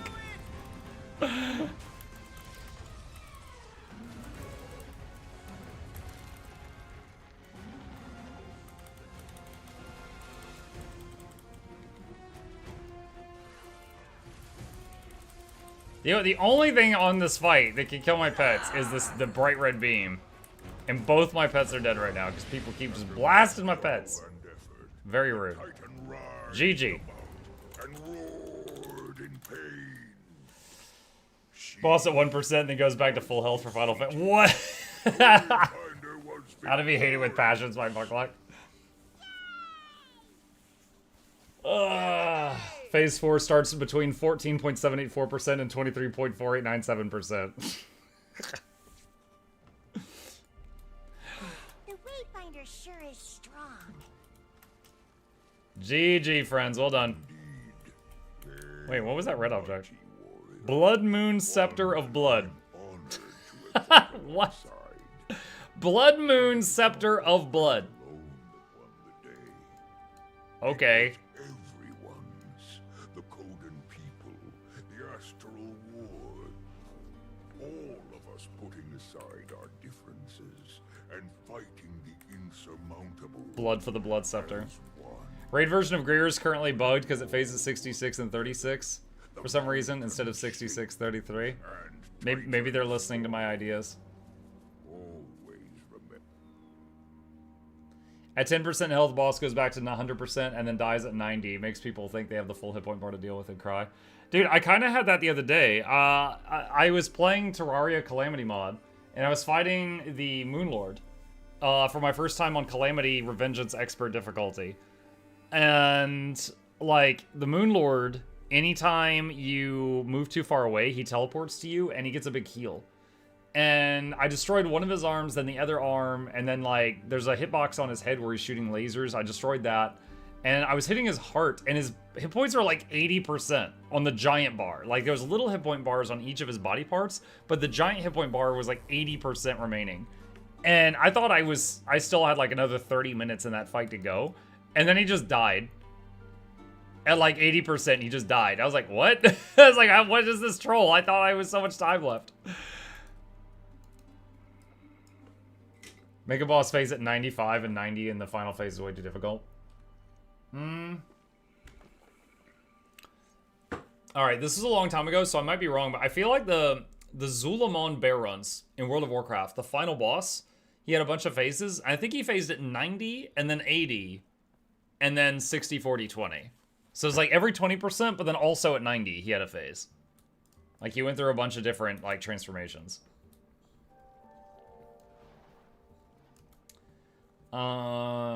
Just make it monster 95. Reverse slot the sword. Something like that, yeah. I have a funny memory from that fight. That fight, the boss goes through a bunch of different animal spirit shapeshifts. And one of them was, it was a bird of some sort. I want to say eagle, but it might have been a different bird. But while it was in that form, it had lightning coming off of its wings and hitting the whole arena. And the whole mechanic was every time you used a spell, you got hit with a lightning bolt. So if you were a mage and you were just spamming fireballs or something, you got lightning, lightning, lightning, lightning, and it would wreck you. It would really mess you up. And so anyone who was a caster DPS had to ease off the gas pedal. You know, you had to slow down, let the healers keep, and the healers had to use efficient heals, you know, just like a heal over time on you, because they got hit with lightning every time they cast a heal.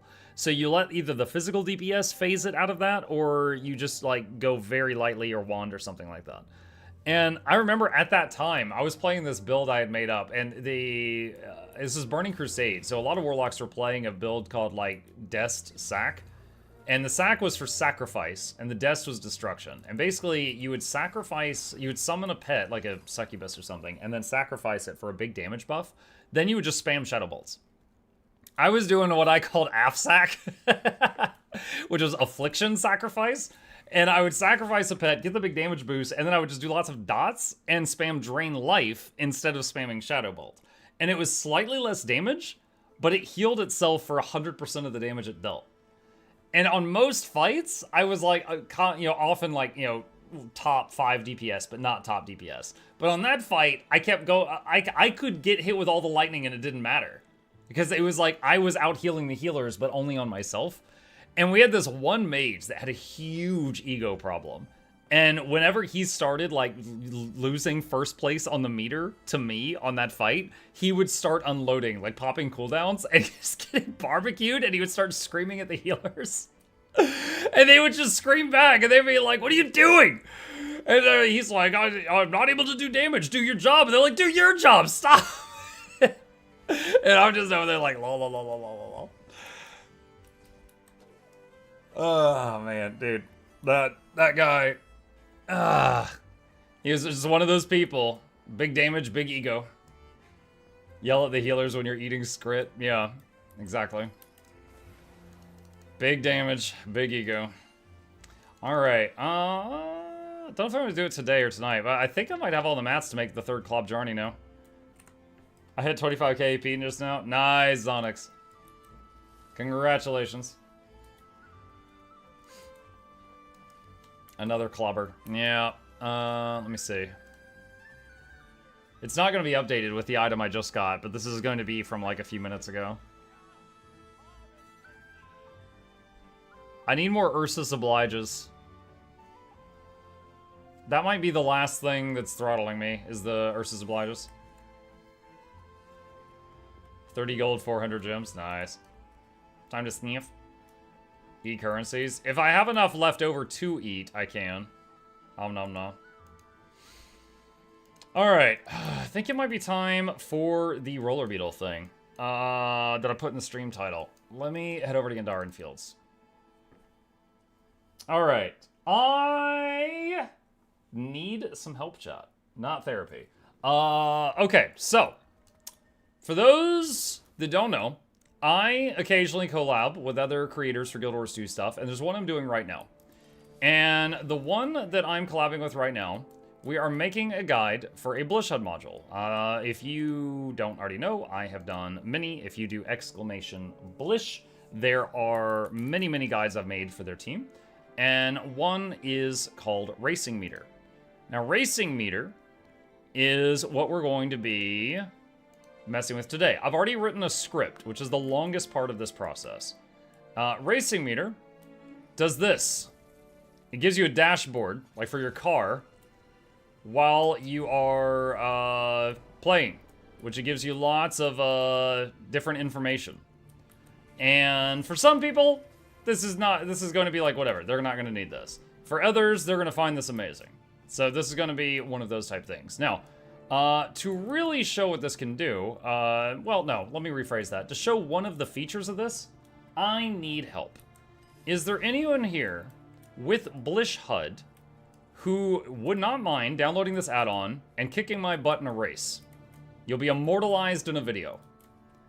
I need just one or more people to download this module from Blish HUD and then just race me. Simple stuff. And then we will try to just showcase what it can do. EU only? I'm on EU right now, yes. I'm on EU. If I can't get any help with it, then I could ask NA later, but we'll see. Ugh. Is the number a percentage of max speed? The number, hang on a second. So this number here is speed based on, I think it's like the length of your mount.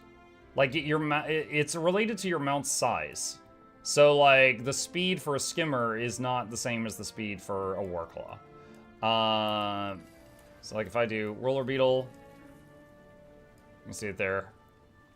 But then if I boost, you know, it goes up quite a bit. I'd come with my roller beetle's broken. It runs into every single tree, rock, lamppost, and other obstruction. Welcome to one and all to Mukluk Grand Prix. Well, I mean, it's not Grand Prix. I don't have a single person interested. We'll see. We'll see. Is first prize a snail for next week? Oh my gosh. If I say yes, would you help? I'd love joining out of NA. If I server, okay, if I have to, I'll server transfer to NA to get this recorded.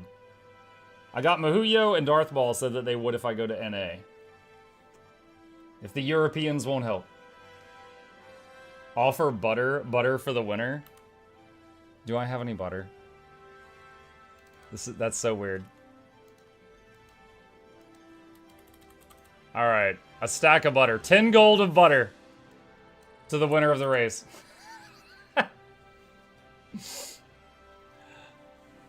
I'll wait a couple minutes and see if there's any takers on EU. If there's not, I'm gonna server transfer to NA.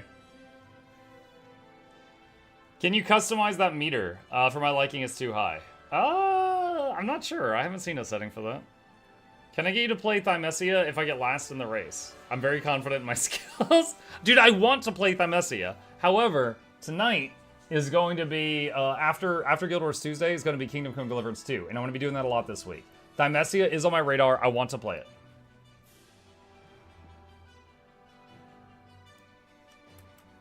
What's happening on EU? I just visit EU whenever I do morning streams because it's more prime time for them.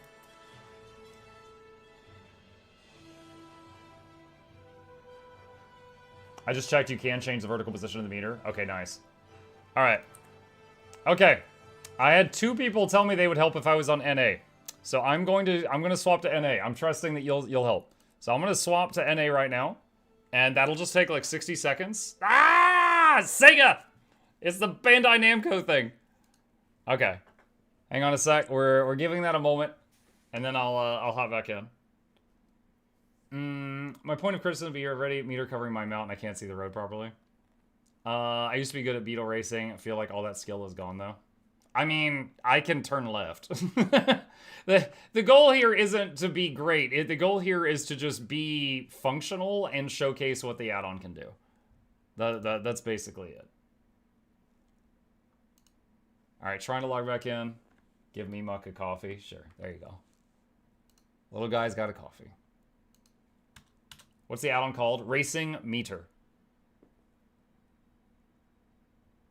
How much does a region swap cost? I think the first one might be free if you own the expansions, but after that, it costs a few hundred gems, but I can do it for free as a partner. All right, I'm on NA now. All right, the people who said they would help me on NA. There's the party join command. Hit me up or whisper me, one of the two.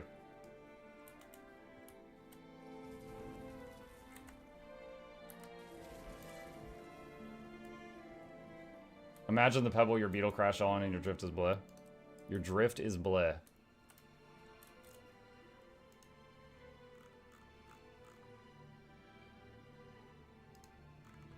Alright, I'm also in the commander channel of the Discord, so you can hear me with no delay if you wish to do so. Gonna have to figure this out. So basically, 90% of the guide video I'm going to record, I can do myself. But there's one section that talks about like making community races, and I need some people to showcase it. And that's what I need to figure out how to do right now. Oh. I have a bunch of Wizard's Vault stuff. Where's the other person that said they would help? Where are they? Alright, there's another one. Nice, nice, nice, nice. What do I buy, chat? Coins? Sure.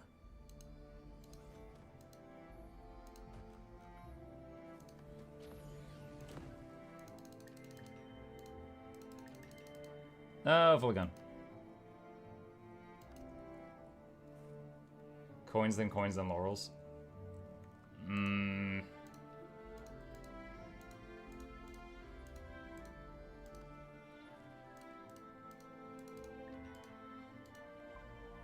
Okay.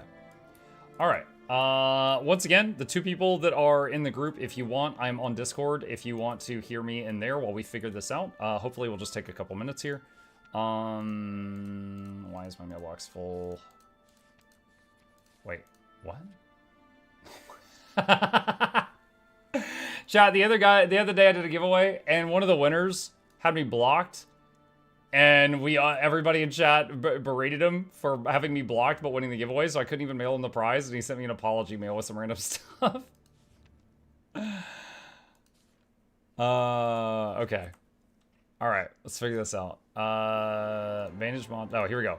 Alright, so let's see, we click on Bushhud, we click on the checkered flags at the top left. Okay. And then do online racing. Connect as a guest. Create lobby. Gendaran Fields, Lakeside Loop.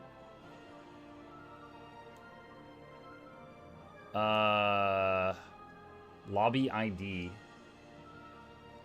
Copy to clipboard. I have no idea what this is gonna look like. / party. Oh my god, that looks like a friggin' MAC address.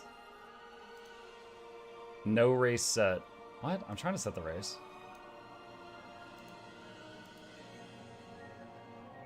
What do you mean no race set?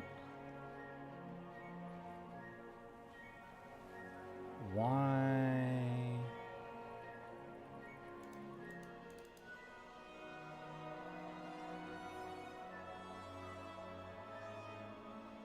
Why is this not working? Random, that's like 20 gold right there, bot. Yeah. Look on the Discord. Do I ping management about a bot? Yeah. Yeah, if there's someone spamming. Selected race none. Yeah, but I have a race selected right here. Lakeside Loop.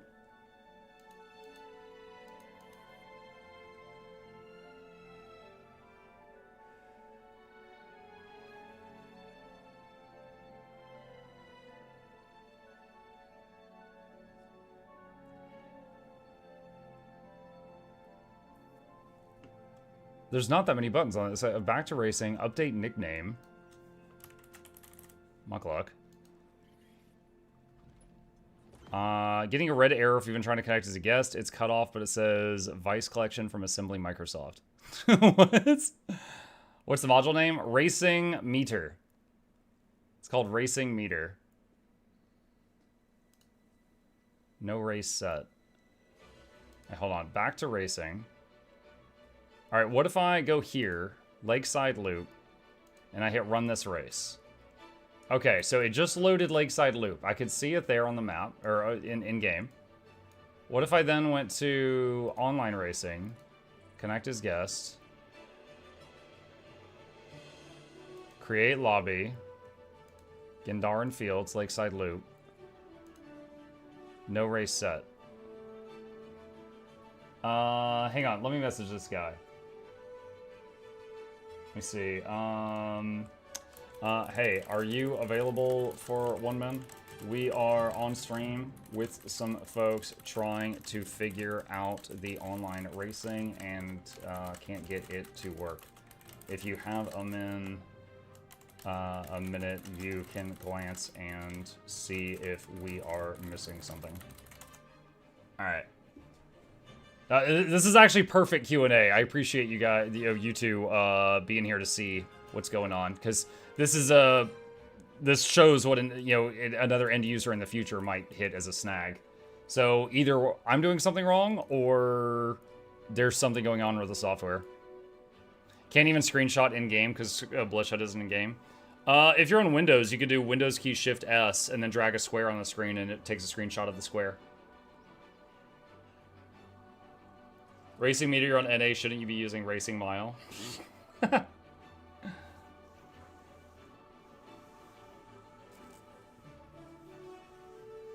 Yeah. Never tell a European to smile. You're supposed to tell them to skillometer.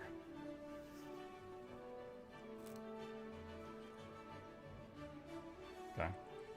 Want to hop on voice or just look at stream and type?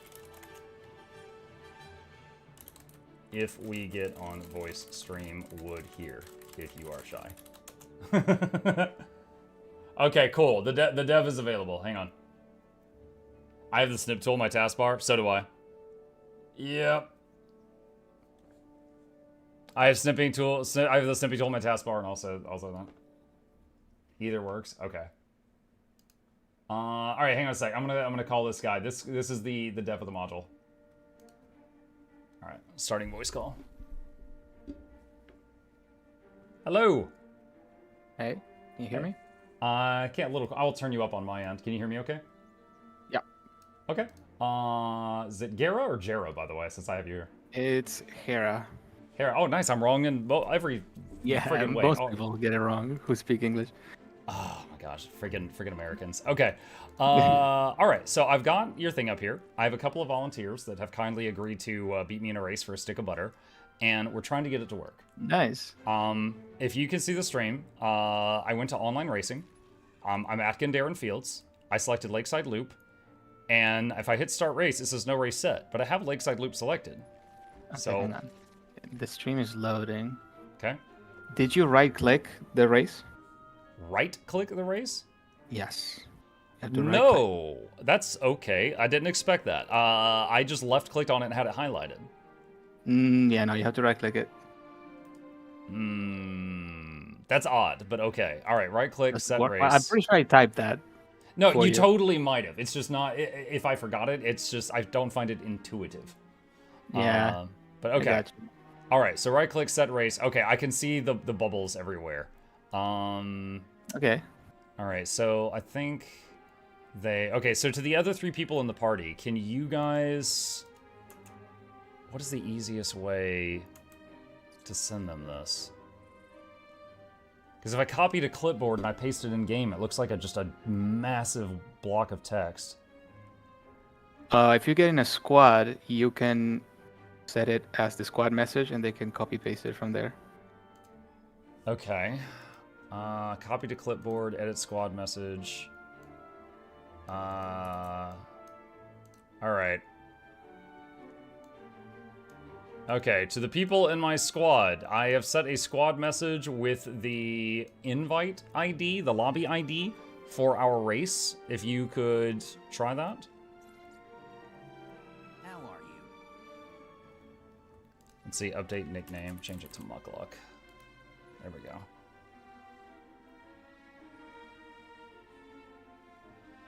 You said the ID is the nickname. Not intentionally.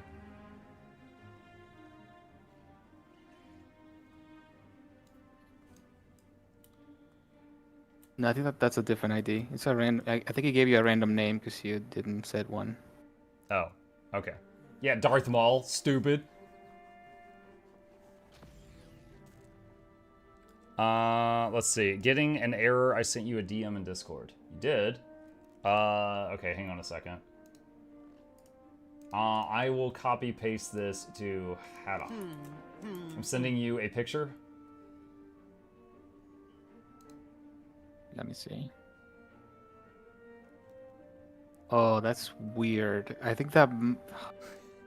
Dang, that might be a conflict with a different add-on. That's like a weird Blish limitation that still has. Charmon, could you temporarily disable your other Blish modules? Yeah, you can try disabling them and then restart Blish after disabling them. It's always funny when the tech guy is like, "Oh, that's weird." it's like a look of horror goes over everybody else's faces.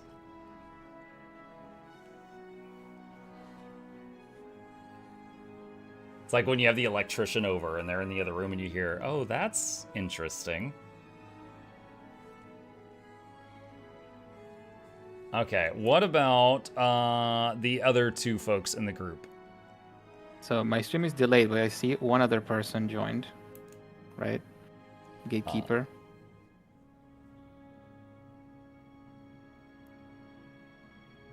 But it says racers 1 out of 1. Yeah, you have to right-click the person and click Set Racer. Got it. Okay. Also, if you don't want to race, you can unset yourself from Racer, and then you can just watch. Okay, I need to add a few notes here, because if there's something I'm not able to figure out, there's going to be some other people that can't figure it out either. Yeah, the right-clicking is kind of weird, I know that. It's like, most people don't think of right-clicking things. Right-click, race, set race, right-click, racer, set racer. Just sending myself reminders. Right. Oh, there's Charmon. Okay, so Charmon was the one who had the weird error I sent you the picture of, so I guess they were able to join. Nice. Okay. So let's see. We've got 4 people in the squad and we've got 3 racers. So who's not? Oh, there we go. Okay. Okay, so they all need to be within the start point, which is where I'm at right now. Yeah, the circle. Okay. Slash squad. Can all 3 of you see the markers? Like I'm inside a marker right now.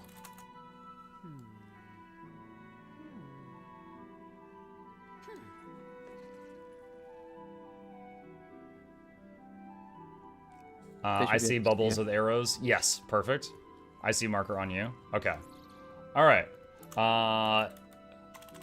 Okay, so everyone stay inside this marker. There will be a countdown, then we race. If you leave marker early, it will false start and cancel race.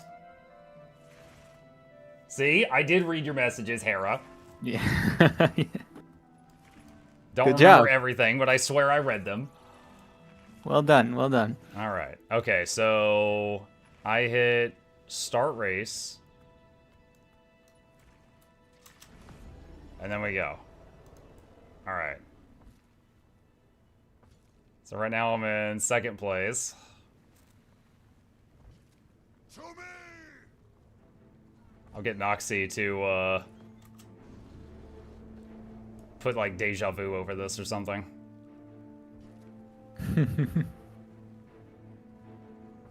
Oh, but you don't get the pickup because you didn't start the adventure. Yeah. Could I guess I could have done the adventure and this with other people at the same time, but I would have been fumbling with some menus.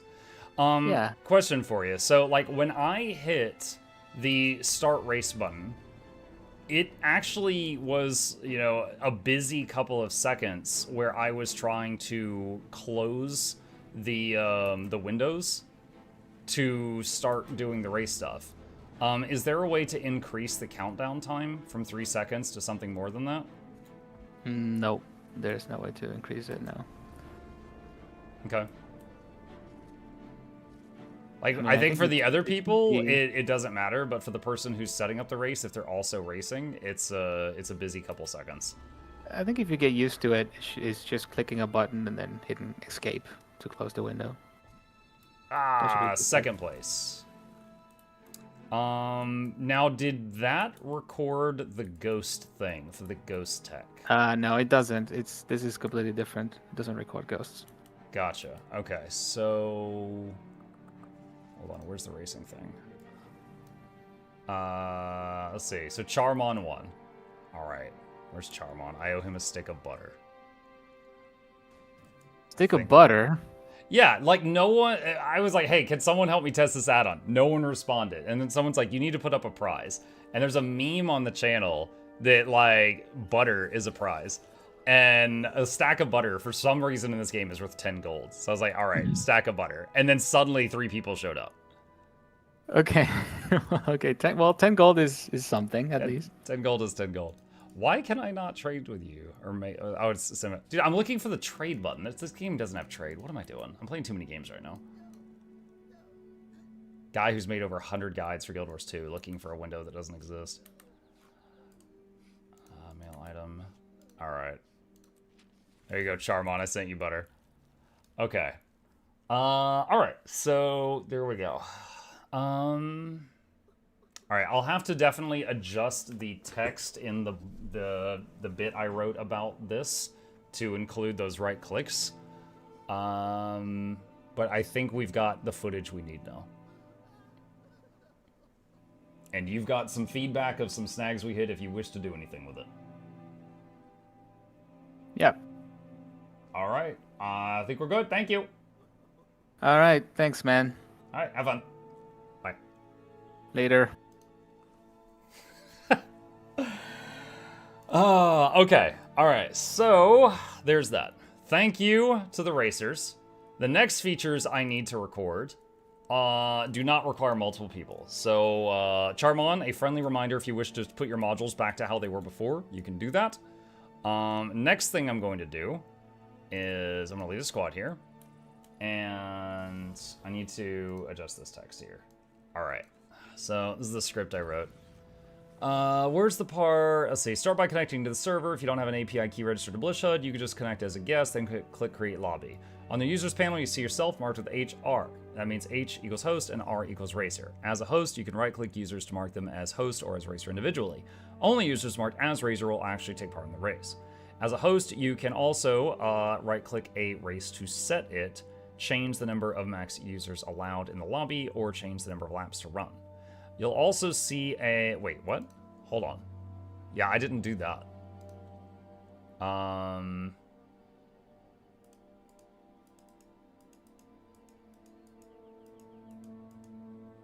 Oh, there's laps. There's max people right there. Okay. All right. As a host, okay. You'll also see a button to copy the lobby ID to your clipboard. You can share this with people for them to join your lobby. If you put it as a squad message, they can copy paste it. I imagine if you were to do a race with viewers, you'd, oh, this is a note from him. Racers can ready up by standing within the race's start circle. When all the racers are ready, a host can trigger a countdown to start the race. Racers leaving the race. Okay, so we're already past the point. Hang on. Make sure to right-click the race you wish to run and set that as the race to load it. Okay, so that was not there. We needed that. Racers can ready up by standing in the start circle. Okay. Okay, cool.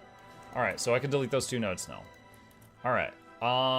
Just to show you guys, one thing that I thought was really cool about this add-on. Let me figure out how to get back there, back to racing. All right, check this out. Load Reaper. Race this ghost. Okay. All right. This ghost... Let me show you right here. Any of you played really old games like Mario Kart or something where your best time became like a character on the track? And if you ever beat that character, you knew you beat your best time? This has that. So if I race here, that little circle is the guy with the record. That right there is his ghost. So if I want to try to improve myself, I can keep racing against his ghost.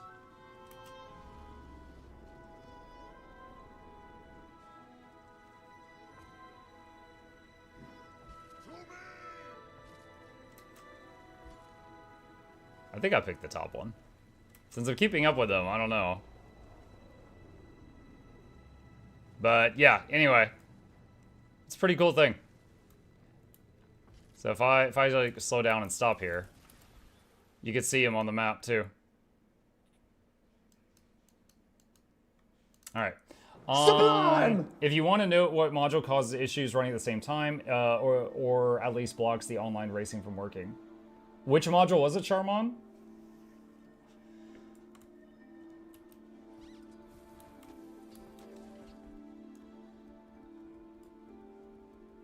Characters module. FYI, that guy said it was characters module that broke it.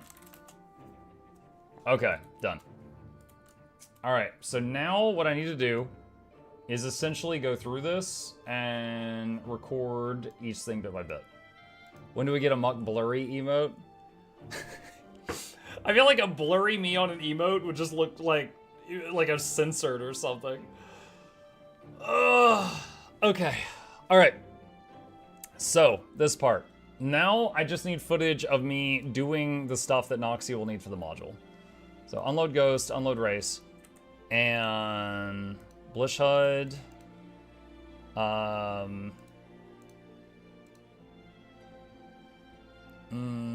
Racing meter. Delete module. Okay. All right. So going from here, so we got a module repo, and racing meter, or scroll down to it. It should be alphabetical. Right there, racing meter, install, restart Blish HUD, restart Blish HUD.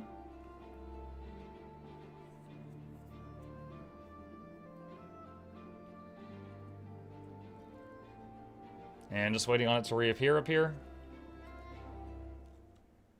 All right. Click Manage Modules below the repo. Manage Modules. Navigate to Racing Meter. Where is it? Right there. Click Enable. Looks like KCG2 is very positive on stream. Excited to try it out. I am very much, Pren. Yes. Yeah, since it's Guild Wars Tuesday, and I don't want to forsake that, you know, we have a tradition. I'm going to do Guild Wars 2 stuff first. So tonight, after the usual Guild Wars 2 giveaway, we'll start KCD2, so probably have about 2.5 hours of it tonight. And then I'm going to be doing probably that for morning and evening stream the next few days. So hopefully y'all like it too, because I'm going to be doing a lot of it. Let's see. Okay, manage modules, click enable. There are two main functions. One is the dashboard. All right, so we're going over the different mounts now. All right, so roller beetle. All right, we talk about this. The circles at the top show your camera angle and drift angle. So this is a little bit of footage of the circle at the top. All right. And useful for doing fancy beetle tricks like ACS or Hyper Boost. Noxxi, I will find a video that shows that, because I can't do that. I'll link some videos from other creators on this topic down below. The TLDR is that there is some advanced movement tricks with the Beetle that you can do to surpass normal maximum speed. The information this displays helps get the angle and speeds right to perform those tricks. The meter is divided into 4 sections. Yellow area is minimum section at which you can do air tricks. Purple is the minimum speed at which you can drift. Red is boost speed, which is roughly the max speed you can get to without doing the fancy tricks to break through. If you bind a drift key in settings, you'll also enable a drift hold helper on the left side. Okay, drift key in settings. Hold on.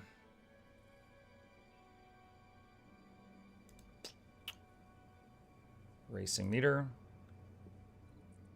Beetle drift key right here. And then left shift. Okay. All right. And so that's... I'm gonna do like a little drift here. There's the just go right into the water. You can see the drift right here on the left-hand side.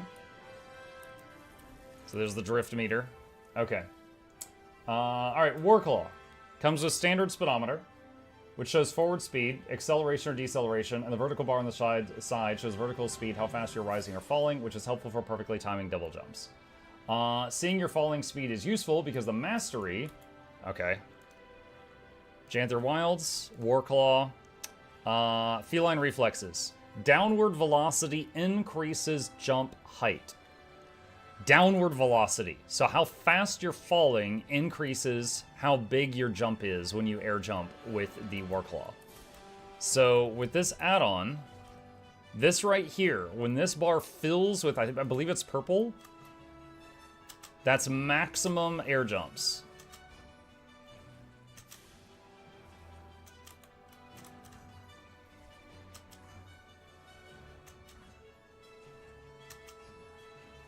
And that's it, I'm out of stamina. So I made it that far from up there. So that is how that works. So yeah, the Warclaw thing gives you the biggest double jumps. Okay. The kitty didn't like water? No, he didn't. Alright, Skiff. Since the Skiff can drift, it has the orb that shows you angle. Alright, so there's that.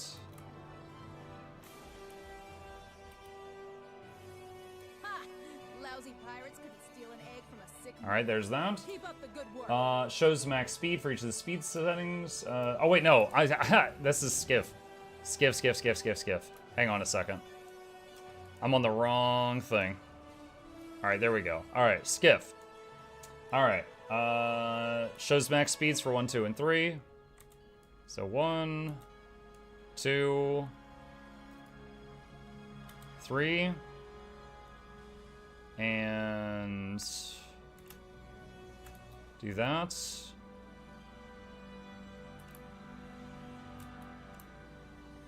Just some little drifts. All right. Also draws the white circle in front of you. All right. So the white circle, the way that it works is if it sees fish. Oh, we need to find another fishing node that's like way out in front of me.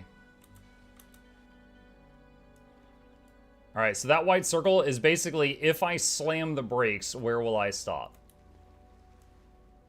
So it allows you to stop at fishing holes perfectly without overshooting them. That's basically what that means. Okay. So next up is the griffin. Let's go over here.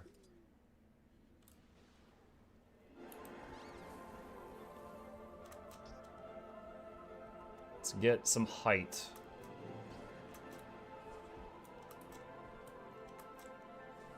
I don't know if this is going to be enough. We'll see. Alright, purple zone is minimum speed to use climb. Green is max speed you can reach with a normal dive. Dark red is the max speed you can reach with a boosted dive. Vertical meter on the right is a vertical speedometer and height meter. As you probably know, the Griffin can flap when it reaches 75% endurance, but annoyingly, this threshold is not marked in the game, so Racing Meter marks it for you, which is that marker right there on the endurance bar.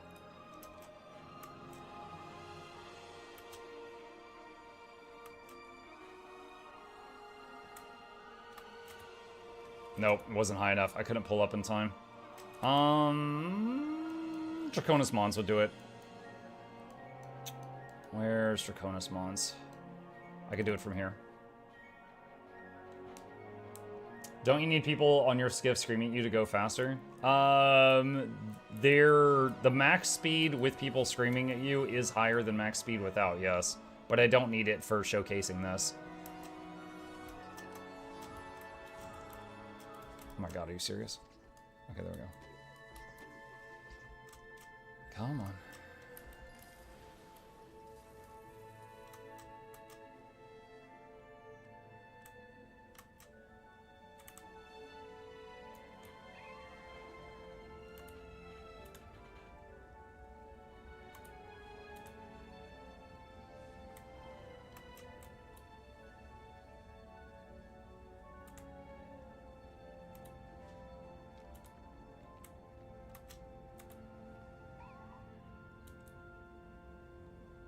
Okay.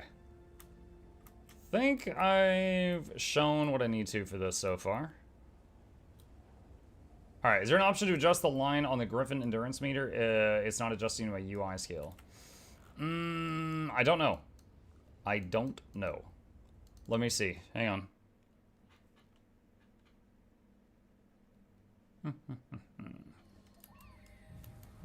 My first thought would be to go here.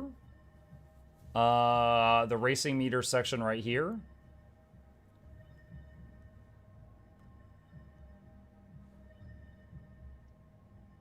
I don't see anything. Wait, checkpoint line thickness? You might tinker with the settings in here and see if any of that's it. I just have a random line in the middle of my health bar. Yeah, your health bar. If you're not able to figure it out, definitely let them know on the Bloodshed Discord. Hang on. Do I have... There we go. Blish Discord. There's a link to it there, because then the dev would see it. Okay. Skimmer's next. Let's see, which is the one I thought I was doing earlier. Alright. Another Drifty Boy, which means Angle Orbs. Alright. So the orb up there shows where you're going to go. Okay. Different speed thresholds for both land and water. So right now speed is currently 90. If I go on land, max speed is 58. Oh, it's almost double. All right, underwater skimmer has very different physics, so the racing meter changes underwater. The thresholds are different. An angle indicator appears on the left side. You can maximize horizontal speed by using hover high with a -30 degree angle or dive with a +30 degree angle. This will make you slowly move up or down, so you have alternate between the two if you want to go in a somewhat straight line. Alright, so if I just go in a straight line, it's 58. But if I go down, -30, and then hold the space bar, now I'm going 68. And if I go up and hold shift, now I'm going 65 with my butt.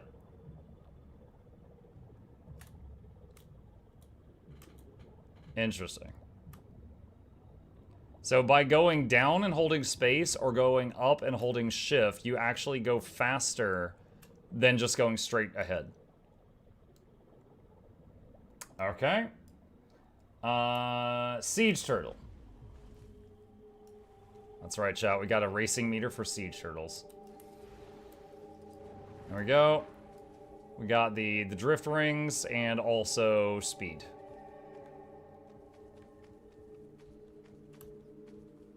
Deja vu. Alright. Lots of zones for different speed thresholds. Once again, orbs for drifting, separate meter for vertical scale. Vertical scale. Okay. Alright, second major function, running and building races. In the main Bloodshed window, a new icon will appear. Okay, for this one, we're gonna go to our guild hall that has the racetrack. And we'll simulate building a race for just a minute or two.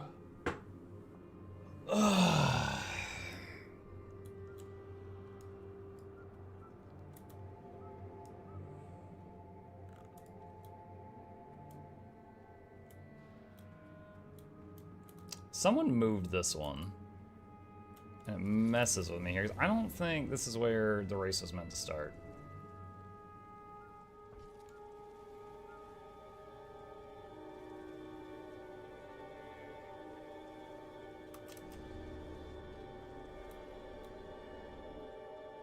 Oh my god.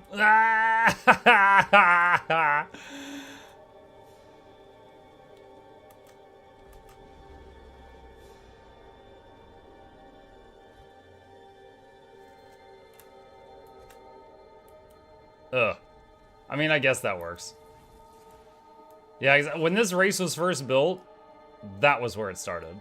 But now it's saying it starts there. What's this location? Our guild hall. Okay. So... let's see.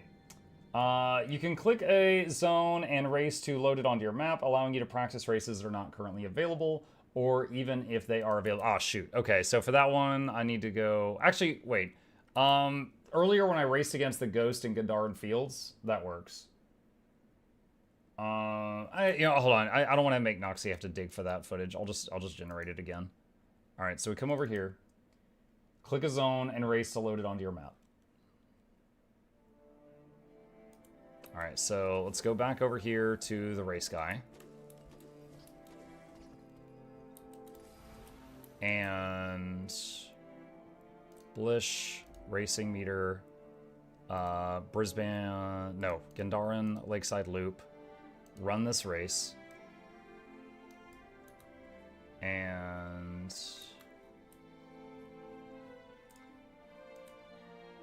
there we go. All right, so all of the circles appeared. Also, if I open the map, I can see the race there. And I can also load a ghost right here and hit race this ghost, and it'll add that. Go to the, and then I wrote, let's see. Go to the starting location and start from the marked circle. Official races are meant to be run alongside corresponding adventure, meaning load the race in the racing meter, go to the starting point, click play on the in-game window, and run the race in the game and the add-on at the same time. All right. So,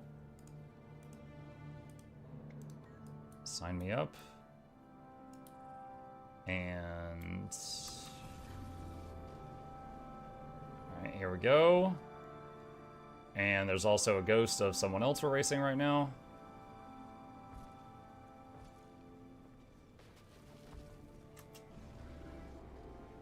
Oh man, he is zooming.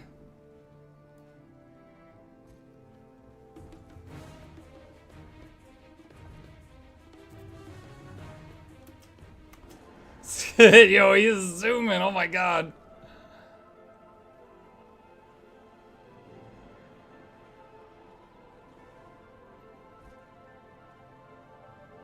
Bruh. Bruh. Oh my gosh.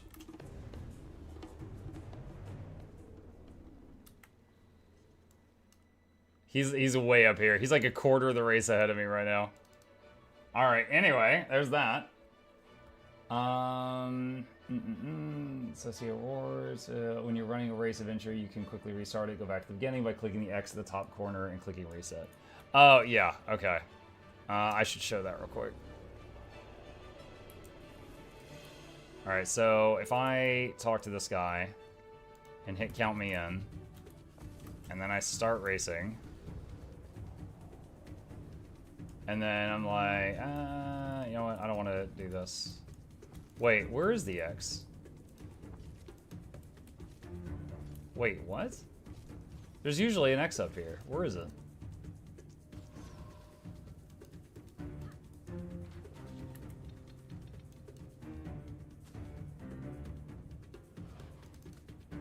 I am confused. You're in the public event?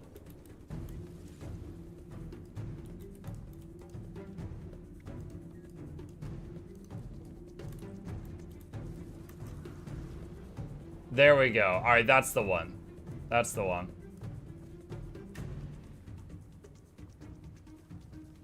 I actually didn't know there was two different ones there in Gindarin. All right, so if I just hit the X, hit reset. All right, so there's footage of that. So we're back at the beginning. Okay. Let's see. When you have a race selected, a full race preview will be shown on your map. Yep. The next checkpoint will also be marked on your mini-map. And yep, you can see it down here on the mini-map. It does show it. Okay. When you complete a race or racing meter, your time can be saved in the form of a ghost file. The ghost file is essentially a replay of your run, which you can then race against in real time. Alright, let me do one lap all the way around, which will probably be terrible. And that way we can see the save a ghost file option.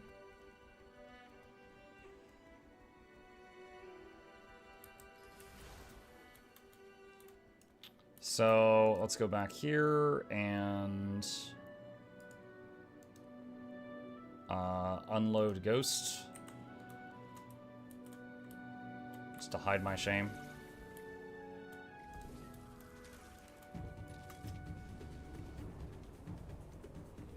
Alright, this time we're going to do one lap all the way around.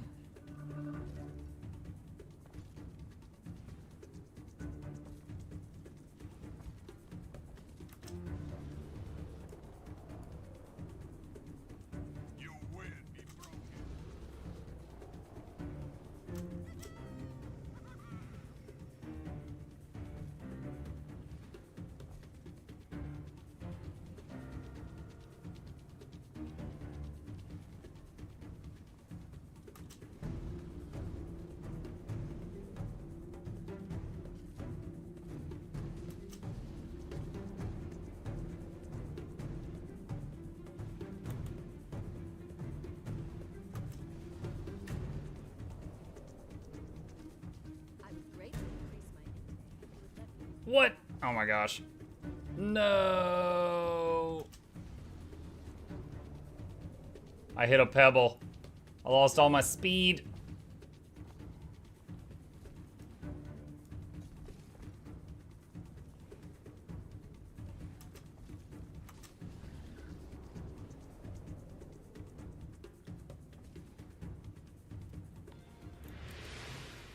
Okay. Hey, got gold even with that. All right. So there's that. And then let's open this back up. So...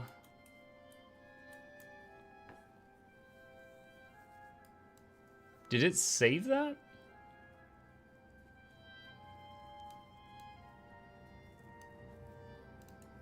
There is a time there. Oh, local ghost right there. All right, so local ghost, and then if I hit race this ghost, then that's me from a minute ago. All right. Oh, that's so cool. All right, so that's me from a minute ago right there. So now if I could beat him, then I'm better.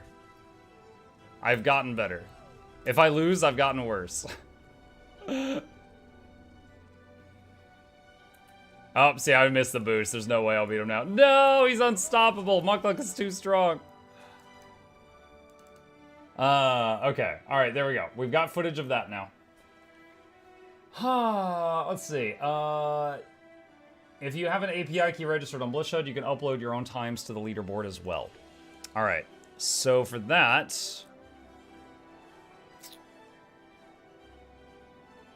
Upload Ghost?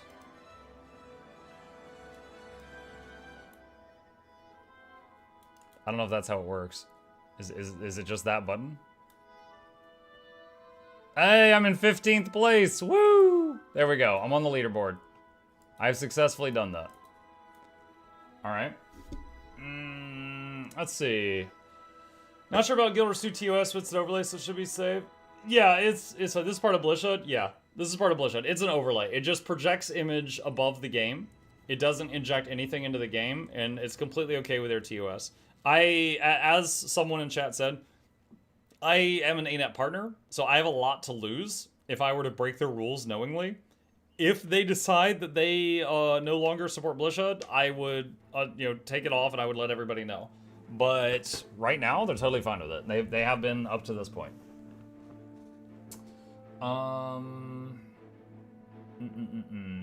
Multiple aspects of the racing mode can be configured, so check out the module settings if there's stuff you want to change. So settings, racing meter, and in here. Okay. Once you're done racing, you can click unload race at the top. Okay. All right, the next feature allows you to build your own race. All right, this is where I thought we were earlier. Okay. When the location you want to make your track, select race editor in the bottom left and new race at the top. All right.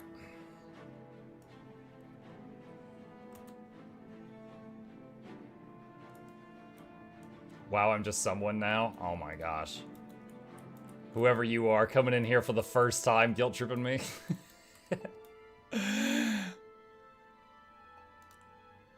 Alright, racing meter.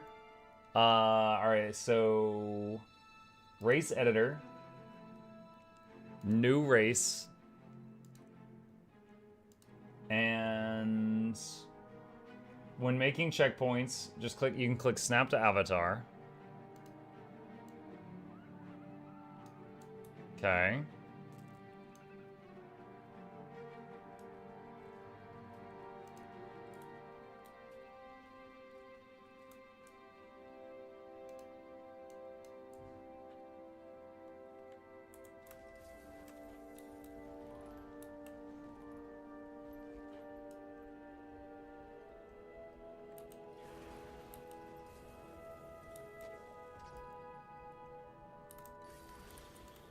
And this one would be checkpoint 3.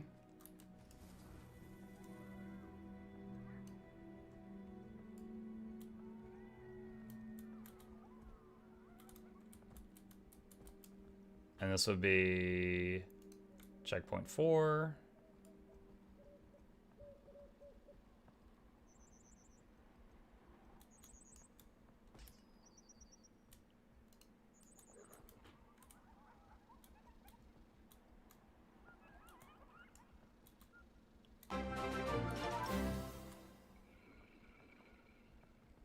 Hey, Turin, thank you. Appreciate that.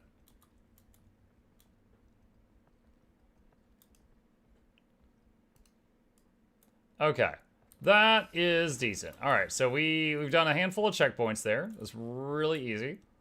So we'll just leave that. Let me try to get back over there.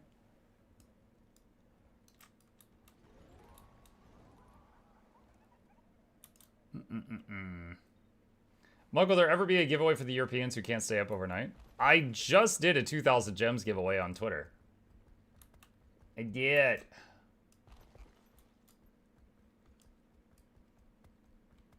Yeah, I'll figure something out.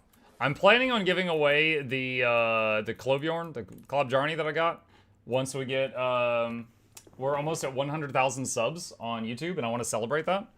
Haven't quite figured out how I'm going to do that, but I'm planning on giving away that legendary, the first Cloviorn I made.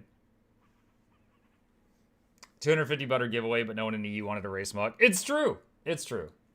They were done with me. Klobjarni, yeah. All right, so next feature allows you to build your own race. When at the location you want to make your race, at the checkpoints, click snap to avatar. You can adjust the XYZ settings until you're satisfied with it. All right, so let's go to race 1 checkpoint and give an example of this. I can click on Z and move it up and down. I can click on Y and click on X. I can just hit snap to avatar. So like if I wanted to, you know, raise the Z one, I could make a sky scale race or like a griffin race more easily. And like move that up into the air. You know what? Let's just for a second show that. We're gonna lift that up.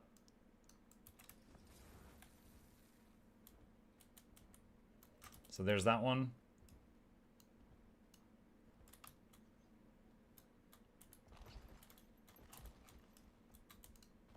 Okay. And you make a checkpoint, click the Z and move the mouse. Online racing allows you and others to use the module at the same time, so I can race. Move your mouse to adjust its location if you're making an airborne race.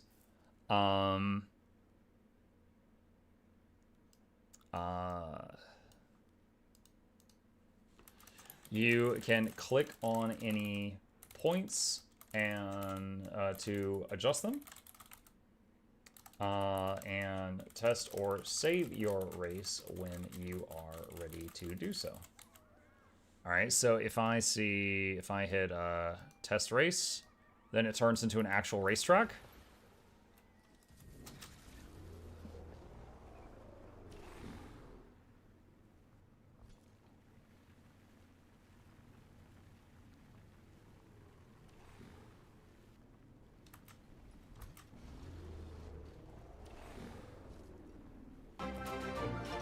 Oh, baby.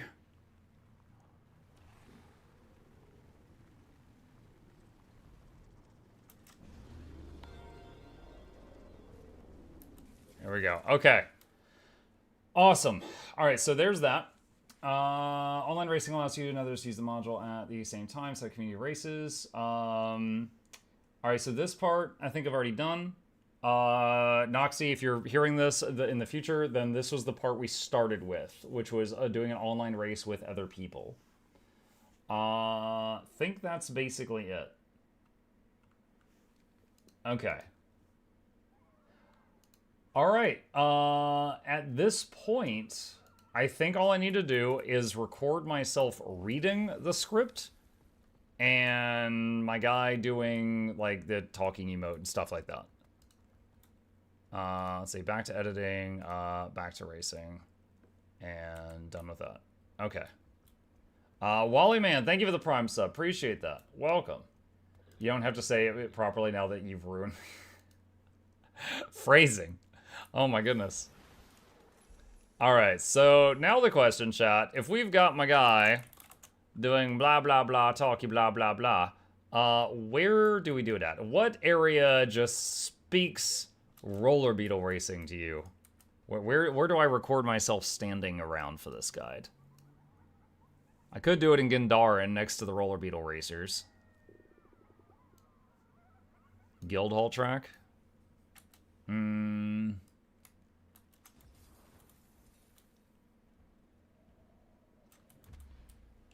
find a good shot.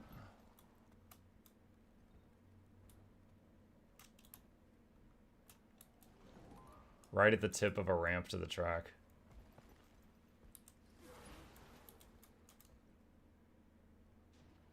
I don't know, it's gotta make sure that people can tell that it's a ramp. I mean, yeah, that's pretty identifiable. In front of the bird statues after the jump. Wait, hold on.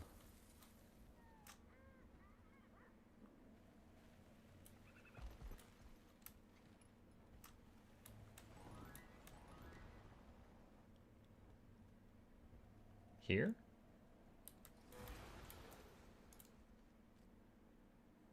Maybe a little further forward. The lighting is pretty terrible here, but... let's put chip away.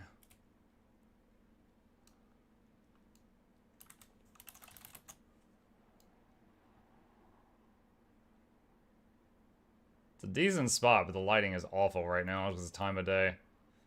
I've had that issue so many times in the past, chat. I'll be recording some video and I'm like, oh, I need to wait for Guild Wars 2 to be daytime. I just stand there for 45 minutes. What will be the new benchmark for Virtuoso after the February patch? Not sure. For that information, I would recommend Snowcrows. Their Discord has a channel for every class. You just go to the Mesmer channel and ask them, and they would probably have some spreadsheets for you.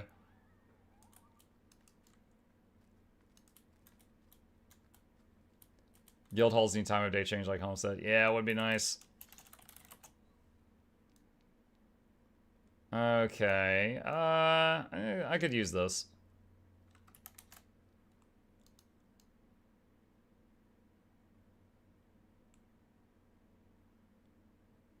This is not bad for the talkie bit. Okay. So next up, chat, have a Beetle zoom past you during talking. I mean, Charmon, do you want to?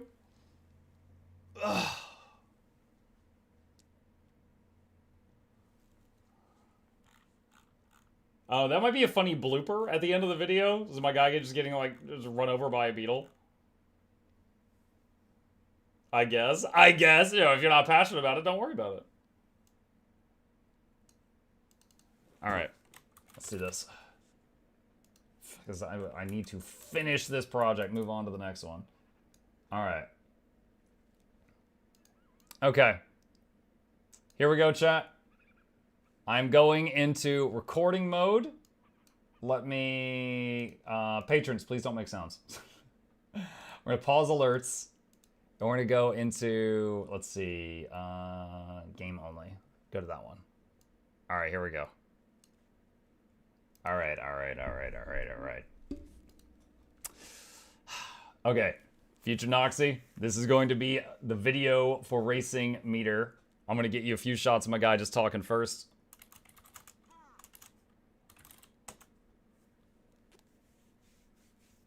I'm doing this one live on air, so I'm talking to the others too. So chat, currently I'm getting 10 seconds of footage of him doing the animation.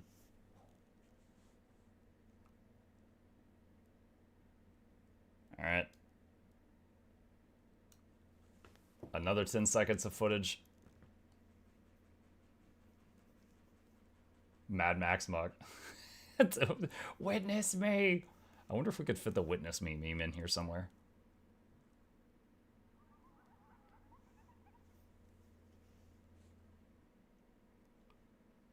Have a blooper reel where at the end you turn the camera toward the track and multiple beetles are racing toward you. Would I have to pay them in butter again to come help? Just the final frame is a bunch of roller beetles bearing down on me and me just screaming.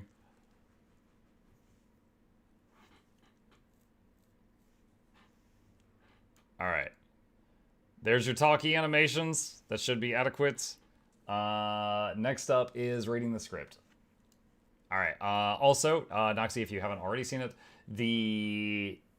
pretty much everything in here is has markers and is earlier, just a little bit earlier in this stream than where we are right now. Alright. Hey gamers, Mukluk here, and this is a showcase video for the Blish HUD Overlay Racing Meter. What does it do? This overlay adds speed and other information to various mounts, allowing you to maximize various tricks to get around more quickly. It also allows you to run races, record racing times, and race against your own previous times or that of other players. How to set it up. To use this module, you will first need to set up Blish HUD. We have a guide for that I will link in the description down below. This setup only has to be done one time and allows you quick access to the mini modules within it. After setting up Blish HUD, open Guild Wars 2 and Blish HUD at the same time. If you run Guild Wars 2 as an admin, you will need to run Blish HUD as an admin as well. Once it is visible on the bar at the top, click the Blish icon, click the gear on the left-hand side if it isn't already selected, select Module Repo, which opens a list of modules available to you, and then scroll down to Racing Meter or search Racing Meter in the box at the top. Click Install on the Racing Meter module. If it prompts you for a restart of Blish HUD at the bottom of the window, click that. It should only take a few seconds. After install is completed, which should only take a few seconds, click on Manage Modules below the repo. Scroll down to Racing Meter and click Enable Module. There are two main functions to this add-on. There are two main functions to this add-on. One is the dashboard you will see immediately appear when on most of your mounts. Let's go over what that information displays. Roller Beetle. The big number measures speed in mount relative units. This means that 30 on the Roller Beetle does not equal 30 on the Skimmer, for example. The circles along the top show your camera angle and drift angle, and they're most useful when doing fancy Beetle tricks like ACS or Hyper Boost. I'll link some videos from other creators on this topic down below, but the TLDR is there are some advanced movement tricks with the Beetle that you can do to surpass the normal max speed, and the information this displays helps you get the angle and speeds right to perform those tricks. I gotta dig up the video that I'm referencing here because I don't have it on hand. The meter is divided into 4 sections. The yellow area marks the minimum speed at which you can do air tricks. The purple area marks the minimum speed at which you can drift. The dark red area marks the boost speed, which is roughly the max speed you can get to without doing fancy tricks to break through. If you bind a drift key in the settings, you'll also enable a drift hold helper on the left side. It shows you the duration of your current drift as well as any speed gained or lost during it. Warclaw comes with a standard speedometer which shows you forward speed, your acceleration or deceleration, and the vertical bar on the side shows vertical speed, how fast you are rising or falling, which is helpful for perfectly timing double jumps. Seeing your falling speed is useful because with the mastery, downward velocity increases jump height, meaning the instant the purple bar reaches the bottom is the perfect time to double jump and you get the strongest jump and the biggest height difference. Skiff. Since the skiff can drift, it has an orb above the speedometer which shows you your angle. You will see this again on the Roller Beetle. Shows your max speed for each of the speed settings, 1, 2, and 3, and also draws a white circle in front of you. That white circle shows where you will stop if you press the brakes. This makes it easier when approaching a fishing hole to stop right at that spot if that is your goal. Griffin.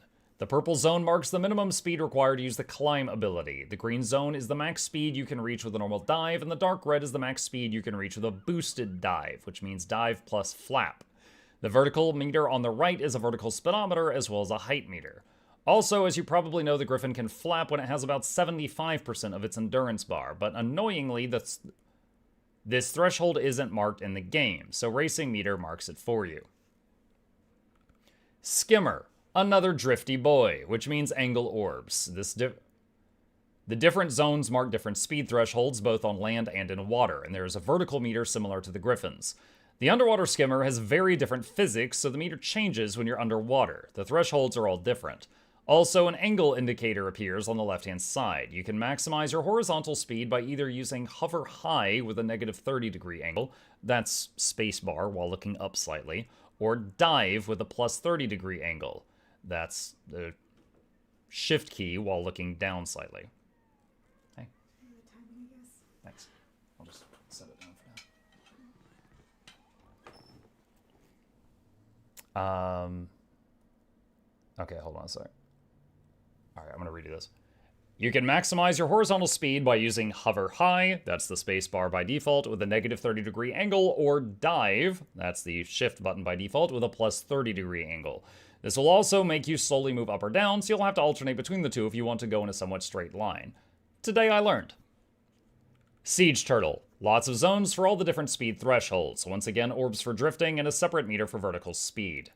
The second major function is for running and building races. In the main Blish HUD window, a new icon will appear near the top left with checkered flags for Racing Meter. You can click a zone or race to load it onto your map, allowing you to practice races that are not currently available, or even if they are available, get a bit more information, such as where upcoming turns are before they come into view. You can also select people on the leaderboard on the top right and select Race This Ghost to race against their time and see if you can top it. To run a race, simply select it and click Run This Race, go to the starting location, and start from the marked circle. Official races are meant to be run alongside the corresponding adventure, meaning you load the race and racing meter, go to the starting point, click play on the in-game window, and run the race in the game and the add-on at the same time. That way you get the benefits of the racing meter, the speedometer, ghost, HUD, checkpoints drawn, alongside actually doing the race in-game, with associated rewards, getting the energy restoring pickups, sound effects when touching checkpoints, and completing the race, etc. Also, a tip for those who don't know, when you're running a race adventure, you can quickly restart it and go back to the beginning by clicking the X at the top right corner of the screen and then clicking Reset. When you have a race selected, a full race preview will be shown on your map. The next checkpoint will also be marked on your minimap. When you complete a race with racing meter, your time can be saved in the form of a ghost file. This ghost file is... Oh my gosh. Hang on.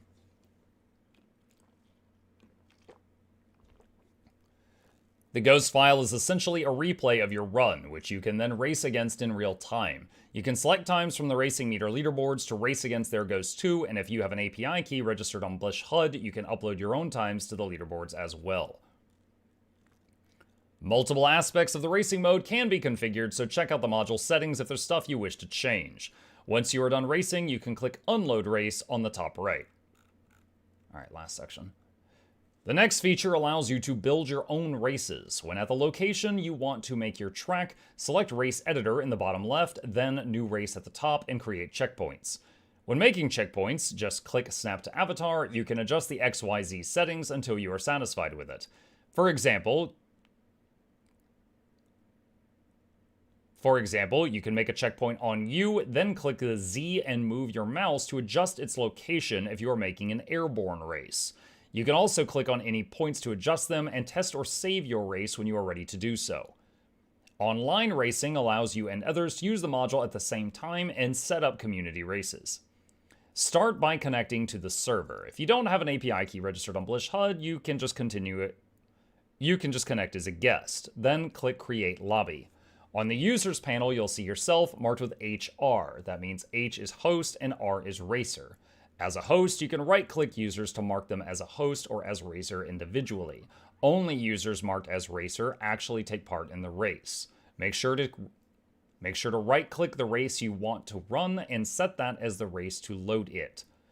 As a host, you can also right-click a race to set it, change the number of max users allowed in the lobby, or change the number of laps to run.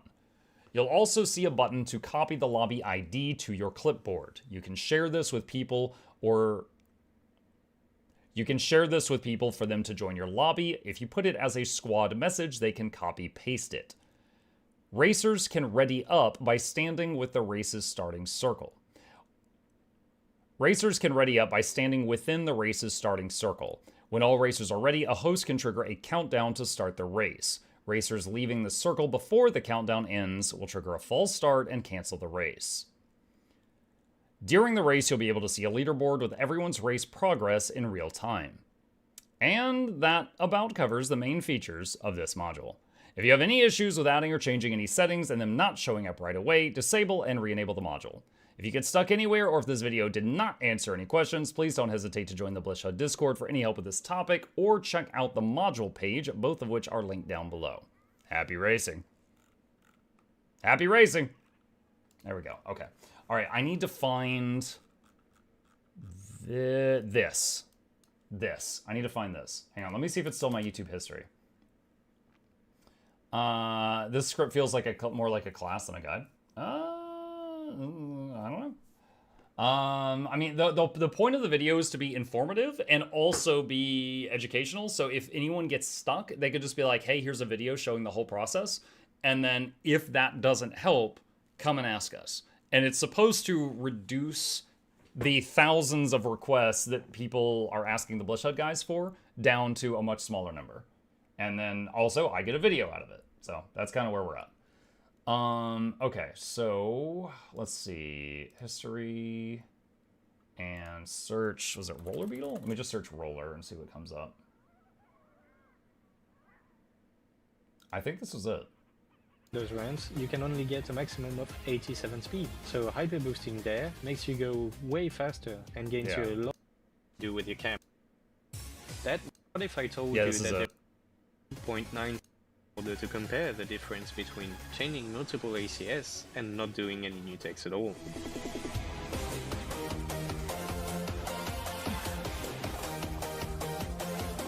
That might not. Yeah, this is it. So, this is the one. Let's see. Okay, so right there, Noxxi can, you could show just a little bit of footage from that video, and that's the link that I'll put in the description down below. Let me put this down here. Okay, put that there. All right. Nox, that's basically the end of this one. As always, if I failed to give you anything that you need in order to get this made, let me know and I'll record that. Thanks, Nox. All right, there we go. Hand to heart, Mark. People will still rather ask than even watch the video in case. You are right, but it reduces it. So, like, it is still absolutely true that if someone gets stuck on something with the Blish team, right? And they're like, hey, I don't know how to use this Tyrion QOL module showcase. I don't know how to use this. They could just be like, here's a video showing the installation. Try this. If you're still stuck, then come back and ask for help. So this has reduced the number of people coming to them for one-on-one assistance by 10,000. That's a success, right? Now, granted, some of those would have never gone to them for assistance because maybe they didn't know about this thing and they didn't care about it before, but these are reducing their workload, and also they're advertising their creations. So it's a win. And then also I get a video, I get a video out of it. So that's what I get out of it. So it's, yeah, there will still be some people that won't follow the instructions and then just bug them. There's no avoiding that, but it's absolutely working and reducing the number of people that are, slamming them with requests and stuff like that.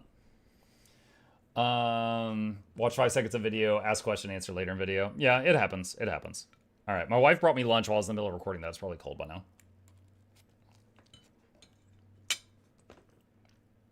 I watched that video front to back twice. I have no clue how to do any of this Roller Beetle stuff. Yeah, I don't really care about the Roller Beetle stuff, but it's for people who want it.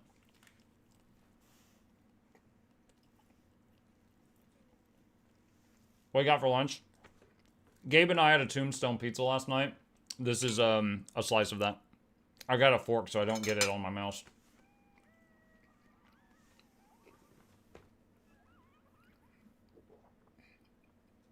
How do you share a track that you made? Hang on. Was that on here?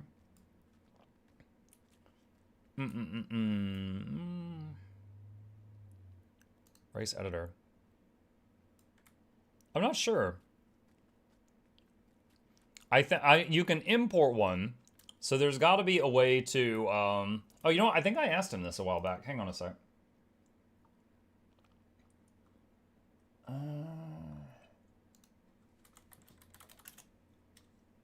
Where was that conversation at? What's a tombstone? It's a frozen pizza. It was a frozen pizza. It's just a simple thing.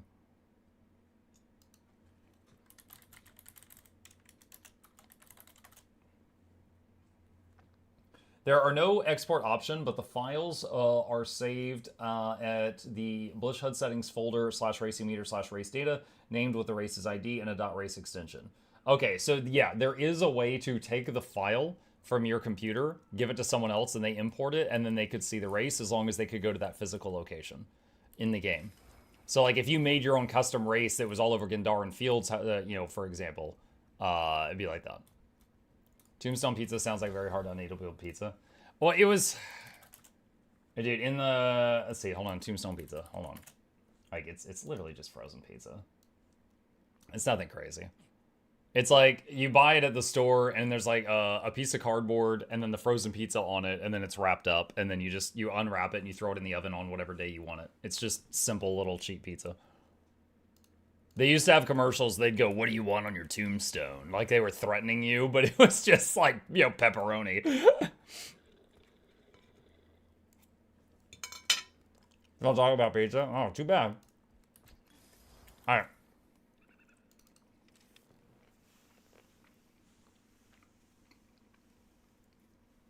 Don't have Tombstone brand, but we have Red Baron brand. We've got, I occasionally get Red Baron French bread pizzas, which are like, you know, the mini little ones that are like rectangular. I get those from time to time. All right, it's lunchtime chat. Right now we're just talking and eating. Let me consume this to fuel me.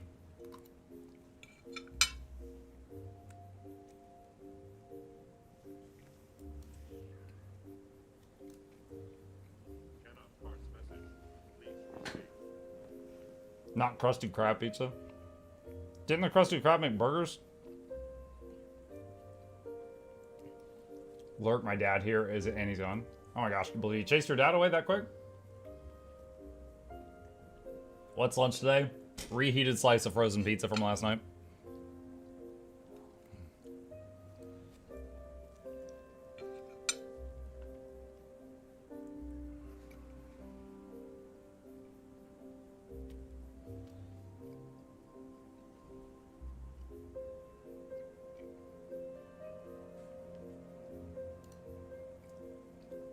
Hold on, I just got a DM. What is this? Oh! Oh, is that what I think it is? Hang on. Let me test this out.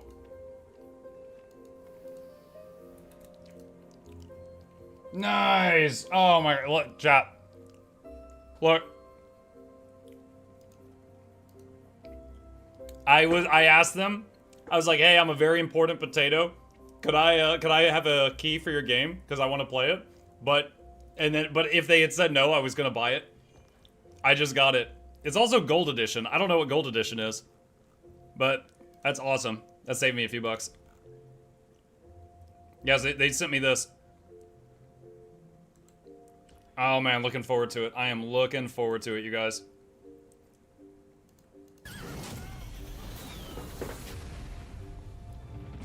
Like, KCD1 was probably the most challenging, one of the most challenging RPGs I've ever played. Love of God.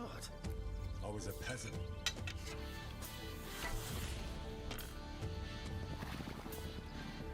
My place was around the forge. Or the pub. Drinks around the house! But adventure found me. And I found this lot. Watch out, watch out, here we go. Henry, I live long enough. Yeah, gonna be doing that tonight after the giveaway. I'm super excited about it. Hold on, let me send them a thank you real quick.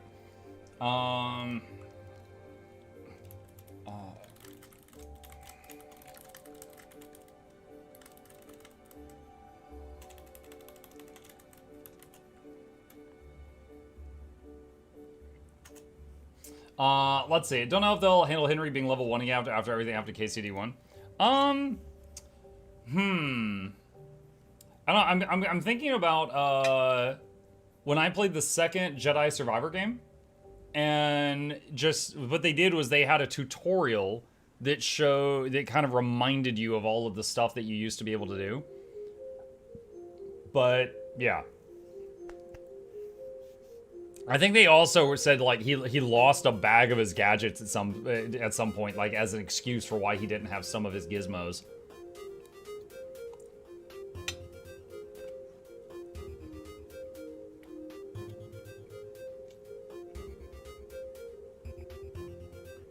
Muck, what do you think about the upcoming Dragon Hunter buffs? Is that enough to get on par with the Firebrand and Willbender? What game mode are you talking about?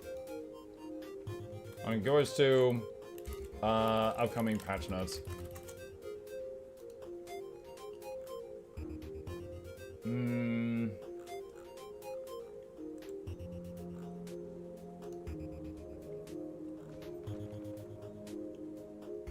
Let me see.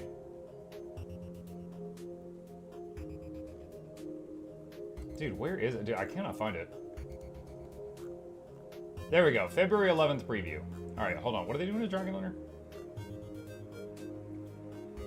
Let's see. Willbender has been a powerful force in competitive modes lately. In World v World, Willbender's movement abilities will receive increased cooldowns to raise the opportunity cost of both engaging and disengaging battle. In PvP, we're toning down the amount of area damage it's able to deal, as well as utility Willbender gained from Spear. On the PvE side, Dragon Hunter is receiving damage buffs to better compensate with other elite specializations. So you're asking if in PvE, Dragon Hunter will catch up to Willbender and Firebrand. Alright, to try to find an answer for that, my first thought is go here and look at what the benchmarks are. Obviously, I cannot reach these benchmarks, but I'm curious, what are the top things? Willbender 46k, Firebrand 42k, Dragon Hunter 39. So it's a little behind. So it's a little behind them currently.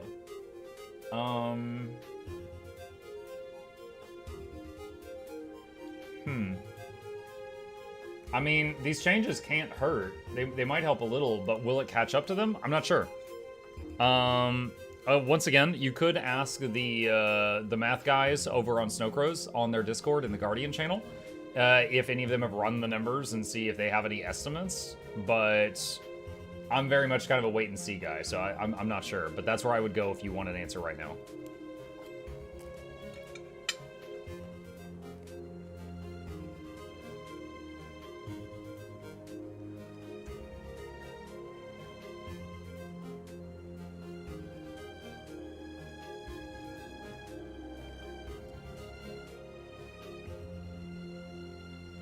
It's worth noting DH is a burst class, not sustain.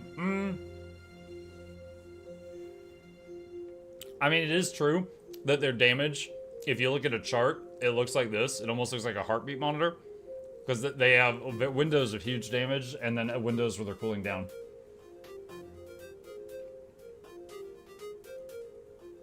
Who lost a bag of gizmos? I think in the second Jedi Survivor game, early on, they were talking about how he lost a bag of gizmos because like he didn't have his underwater breather or his grappling hook or something like that. I could be mistaken. I might be getting the game wrong, but there was one game that was a sequel where they did that crap just to be like, oh, this is why you're, you don't have all your tricks right now.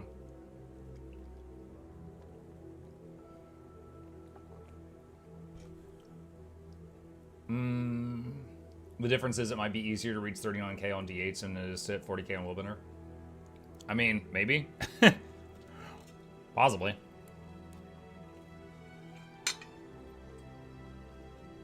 For quickness untamed, what weapons to use? I like using Mace, Hammer. Sword Axe is the most damage, but it feels awful to play in my opinion. There's a couple of other options.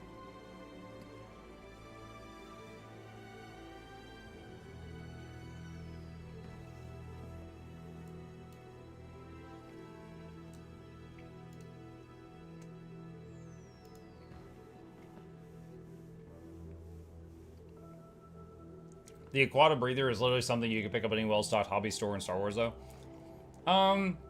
Again, it's been a while. I'm trying to remember, but I know there was a game I played that was a sequel that said something like, oh, I can't believe you lost your bag of stuff, Black and... But oh! It was Horizon. It was Horizon that did that. At the beginning of the second Horizon, was it Horizon Forbidden West? There's another character that's chastising Aloy for like losing her gizmos or something since the first game, and that was like the excuse for why she didn't have some of her tricks. That was it.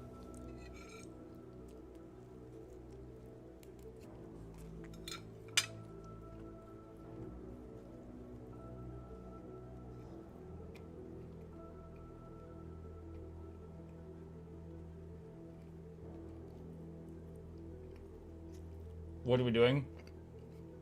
Eating lunch. I got a few bites left, and then we'll get back into it. Sorry.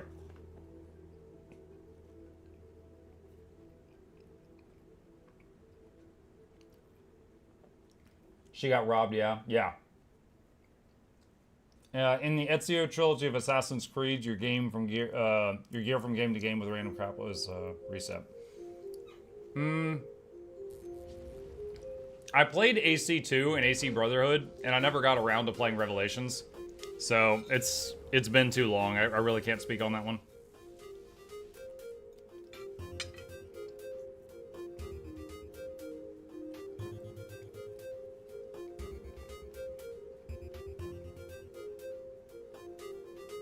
Speaking of Assassin's Creed, how about the the new one coming out?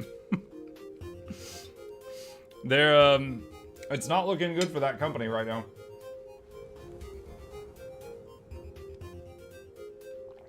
They just closed a bunch of offices, and the new one looks like it's destined to bomb before it even releases.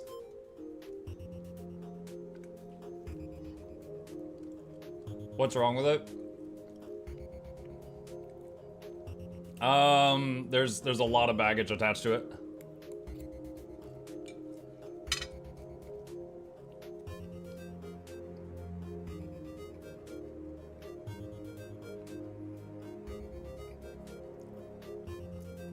There was a lot of kind of clueless representation. So like one of the two main characters that you play in Assassin's Creed Shadows is a black guy whose name is Yasuke or something like that. And the thing is that it's supposed to be in like feudal Japan, and it's about samurai, but it's the main character guy is not a Japanese guy. And so a lot of people who are fans of Assassin's Creed that are in Japan are really upset about it. Because they're like, you know, it's finally our turn to have an Assassin's Creed take place where we live, and you do this. And then there was a bunch of other stuff, like they did a promotional thing where they sold like this figurine of like Yasuke next to a half, God, the arch thing before like the shrines and temples, but it was like a half one. And it was like, they didn't know that the half shrine, the semblance of that, was the only time that's ever been seen is after the atomic bombs went off. There was a shrine that looked like that, and it became a symbol for after the nukes went off. And they accidentally used that to promote the game. And they had a bunch of other material that they used for like banners and flags and stuff like that in the game that they clearly ripped from other stuff without permission that they got in trouble for. Usually AC is really known for like detail and stuff like that. And one of the scenes that they showed was that they're like, oh, look how cool it looks when your character slices through bamboo and it cuts. And then someone was just like, here's a game from 20 years ago. And they just showed Metal Gear Rising where the guy's like slicing like crazy and just turning things into just like mincemeat, and it looks so much better. And then there was, what was another one that they were getting flack for? So you know how the Assassin's Creed game usually has like really good attention to detail? There was a scene they showed where there was like a field of watermelons, which is a whole nother topic. And then in the background, there's cherry blossom trees. And watermelons and cherry blossoms don't grow in the same seasons. So they got flack for that, for, you know, basically not paying any attention to that detail. Clipping is apparently really bad. But yeah, and then like the whole character, the Yasuke character, apparently, from what I understand, never existed, and the whole thing was a hoax. And the guy who made him up is basically like deleted himself off of social media. So there's a lot of people saying just like, dude, just change it, just change it, just change it. But assuming the loud people speak for the majority, it's not going to do well, but we'll see.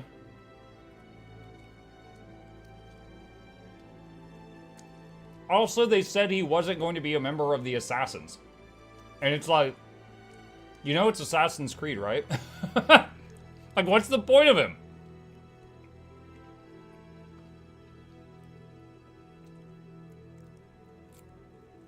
Oh, I remember another one. They showed a scene where you get beat up by a, okay, I forget the correct word for it, but it was a female sumo wrestler.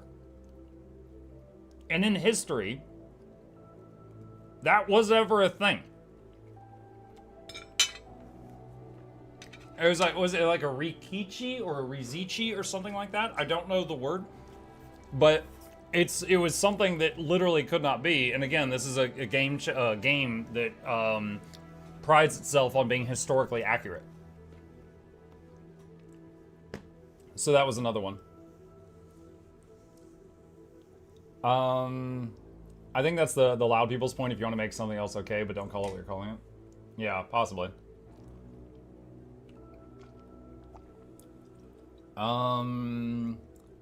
Let's see.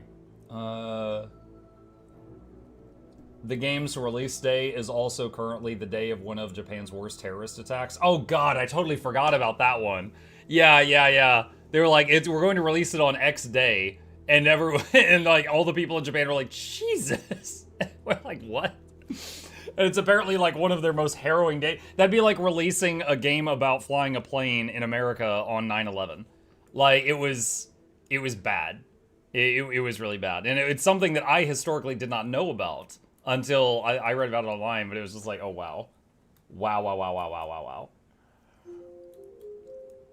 The head historical writer for the game is also a known PD. Wait, what? Oh, I see what you're trying to say.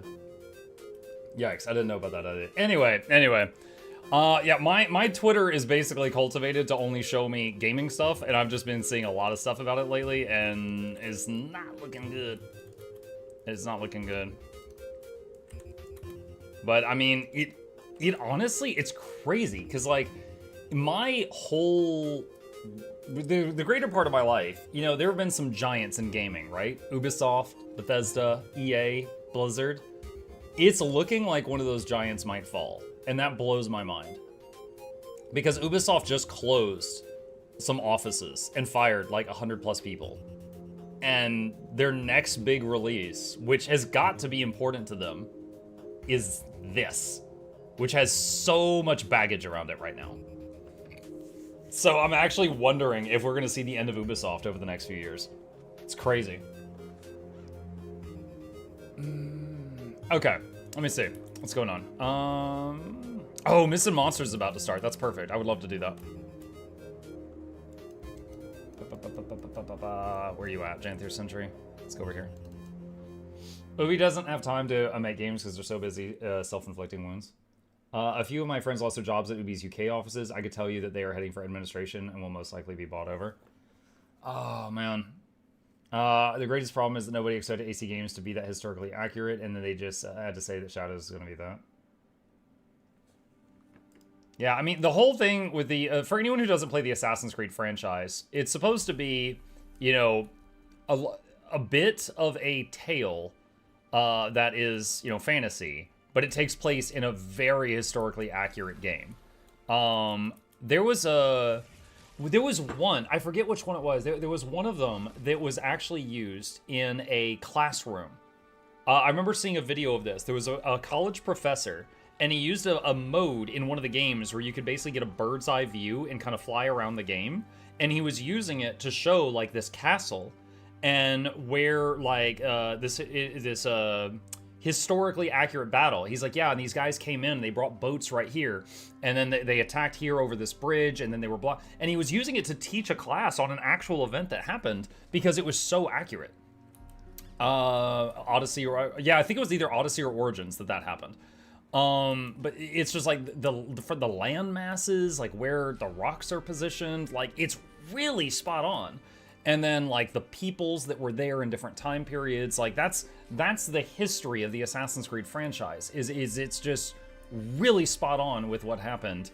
And then within that world that's extremely accurate, there's some fantasy stuff going on. So just if you were a huge AC fan, everything that's coming out about Shadows is just like, huh? You know, it's just way off. It's just really weird. Like, there's nothing wrong with Shadows existing as a game, but it's just, it ain't that. It's kind of like Veilguard. Yeah, there's nothing wrong with Veilguard existing. It ain't what the Dragon Age fans wanted. You know? It's a whole different thing.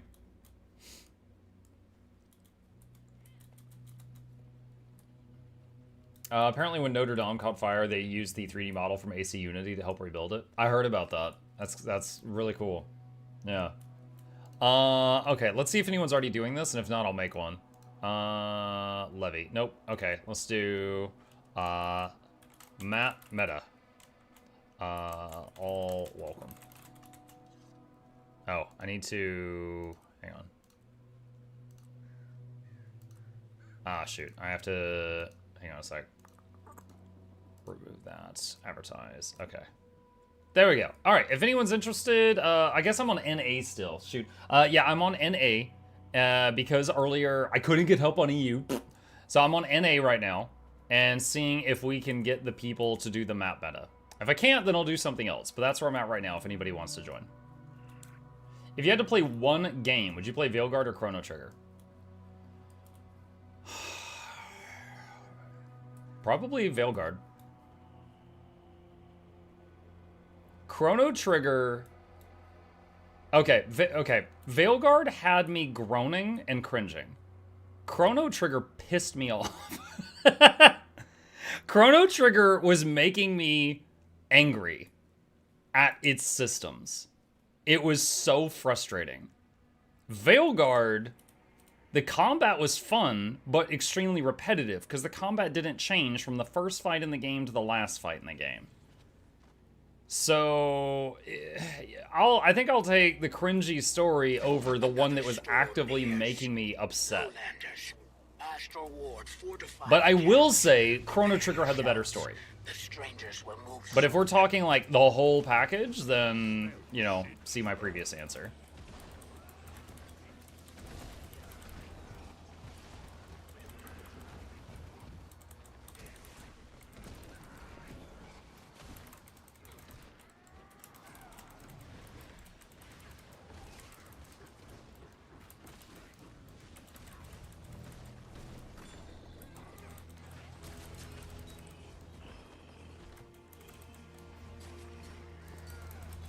Time? Yeah, it's about 1:30 my time. I usually go for another 30 minutes for the morning streams. You're stuck with me a while longer. The flames are hot, but my soul burns brighter.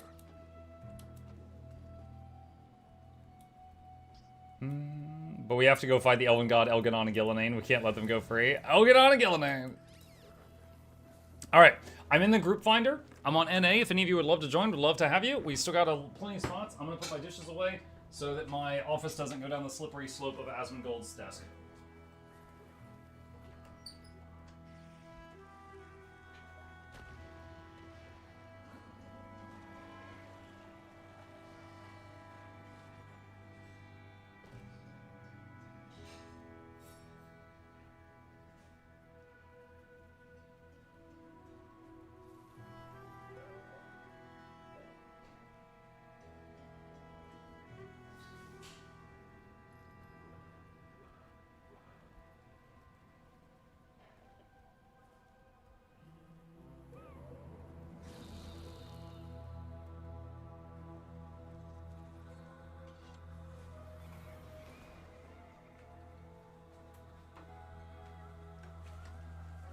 Okay.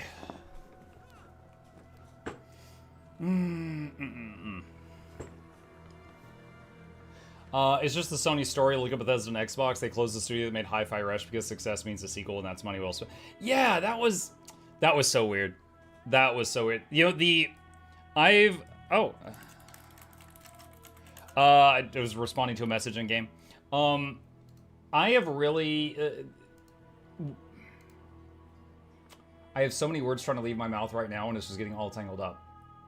One of my biggest passion projects lately, like a project that, you know, isn't necessarily, like, hugely successful. It has some success, but one that I really, really love doing are the Is It Worth It game review videos. And Hi-Fi Rush was the first one I did. Like, this actually inspired me to do a whole new series, and I've made 44 things in this series so far.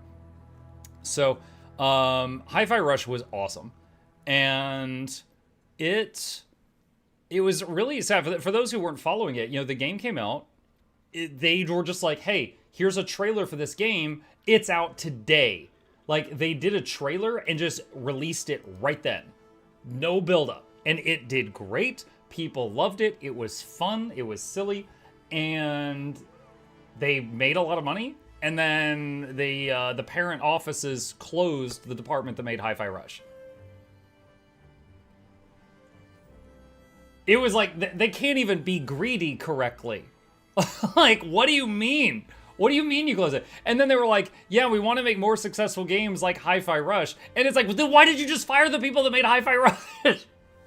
I do believe another company, like a few months later, managed to pick up those devs, but there was it was like flabbergasting. It was crazy. Did it maximize shareholder profits? Yo, I have no clue. I do not know. Let's see. Let's see. I'm gonna say,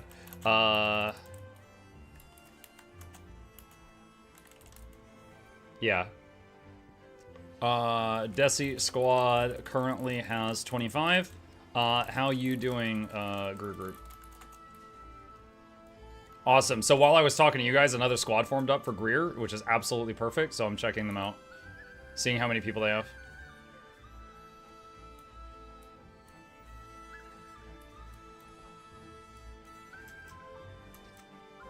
Muck, check the Sony story. It's just the Sony story. Look at Bethesda and Xbox. Closing the studio that made Hi-Fi Rush because a success means a sequel, and that means money spent. Luckily, someone either bought the studio or they reformed under a different publisher. Hang on. What happened to the Hi-Fi Rush devs? PUBG owner Krafton acquired both the Hi-Fi Rush IP and the Japanese studio Tango Gameworks.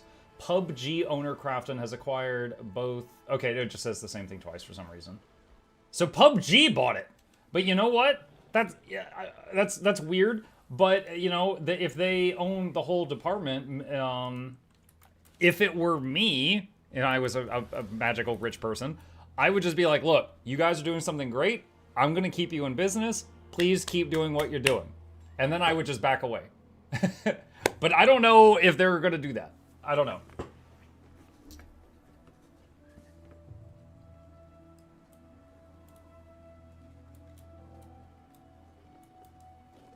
Mukluk, my fellow YouTuber, how are you?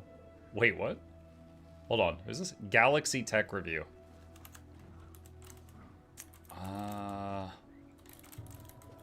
Doing good. Interesting. See you in game, man. Hi, Galaxy Tech. Pleasure to meet you.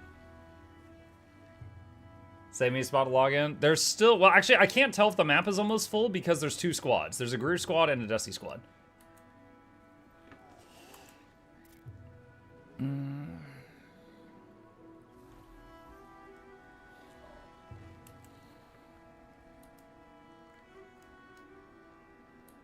Let's see. If there is anyone here for meta, not yet at a boss, head to, well, no. Okay, no, that is not needed. Someone basically just said that in map shot. Yeah, Greer needs more people. Love your videos, long time watcher. Well, thank you. I'm glad that you like my stuff. Archer says closures are actually something happening in a lot of bloated over corporate publishers. After the Concord fiasco, Sony apparently canceled 8 out of 12 live service games they had tied up some of their best studios to make. I know that it is a thing. Okay, there's a difference between a company realizing, wow, we're overstaffed and like trimming fat. And there's a difference between that and fire the entire team that made Hi-Fi Rush that was hugely successful. Right? Like, that's two different conversations.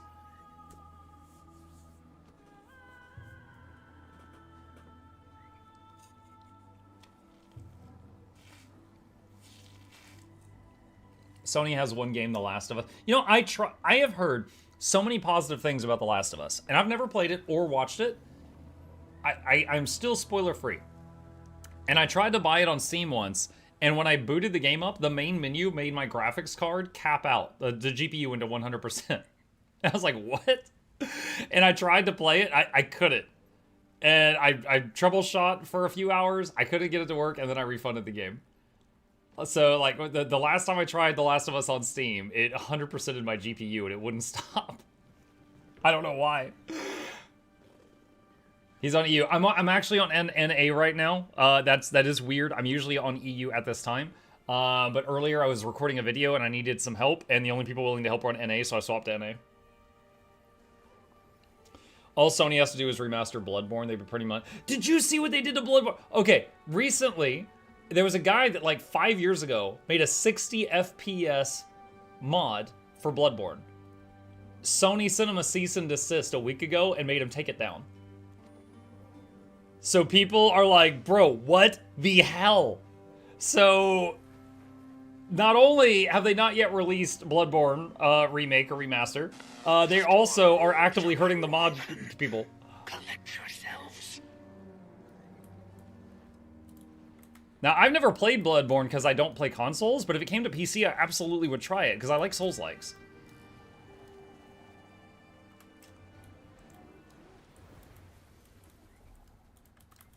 See, banner, spirit banner. Birthday cake. Sega recently removed all their retro games for purchase on Steam. Weird. Isn't The Last of Us a spooky game? My understanding of The Last of Us is it's about an older guy and a young girl that he... I don't know if it's his daughter or if he treats her like a daughter, and don't tell me, chat, I'm just speculating. And they're trying to survive a world that has zombies. They're trying to just live. That's pretty much what I know about it. And I know the huge one, the first one was hugely popular, and the second one, people were very divided on. Time to quake with fear. Rigid we must remain. The strangers have woken. They've come to dance in the rain. If you want the story, watch the TV show. No, I'm trying to stay spoiler-free in the hopes that someday I can play it and experience it for the first time. Claw and spear. Raise them to the air. Go. Fight. Win. Who shall I strike down first? All right, we got 15 minutes. Load her up. Go fight, Mug. I'm fighting. The strangers have reached the first bloodstone. Like come to maw. They'll suck it dry if we don't halt their advance.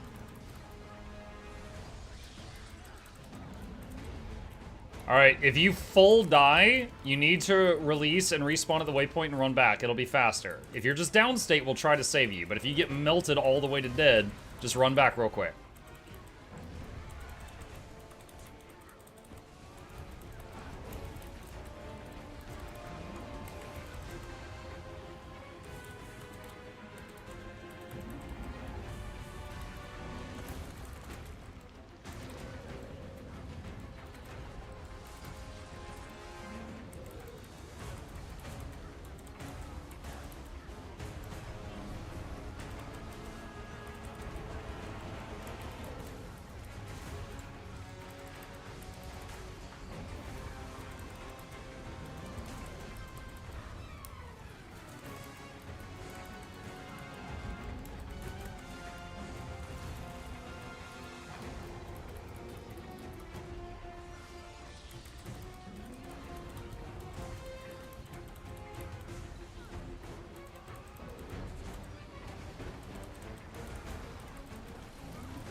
We've actually got some people here that are full dead, and they're on top of bodies of people that are just like down, and they're interfering because they're not releasing.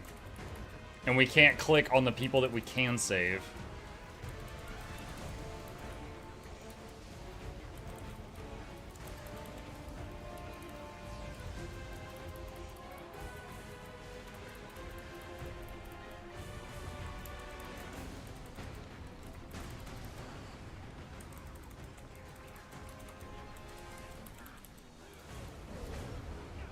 Your journey kit, now! shatter the armor from their flesh. Our spears will do the rest.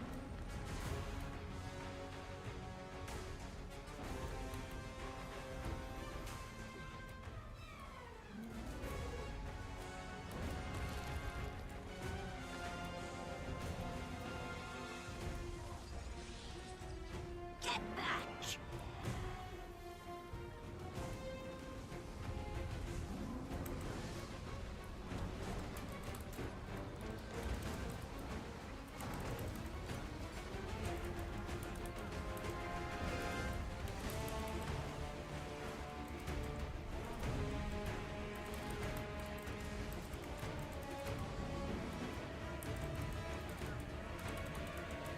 So Max up, AG.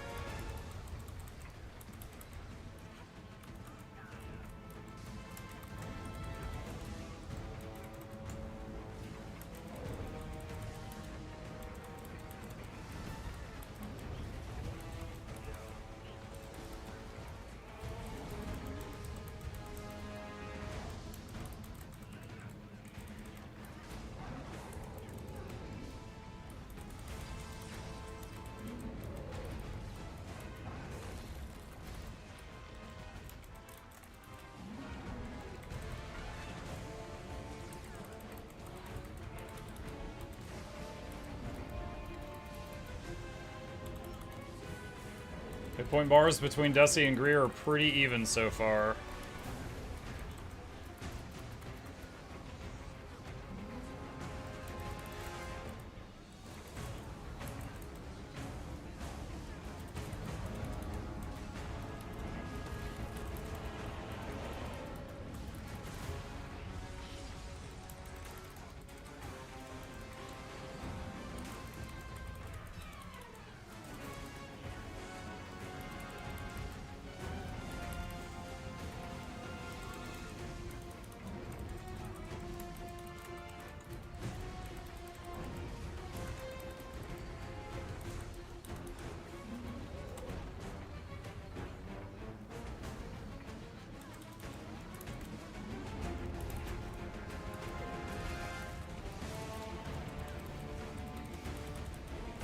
%, still got 8 minutes remaining. Should be fine on time.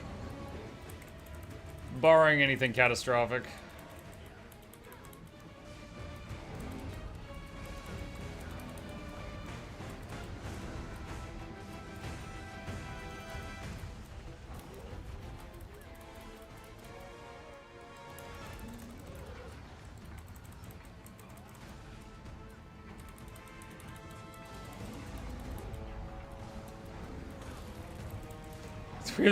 Dude, I'm spending so much time reviving people.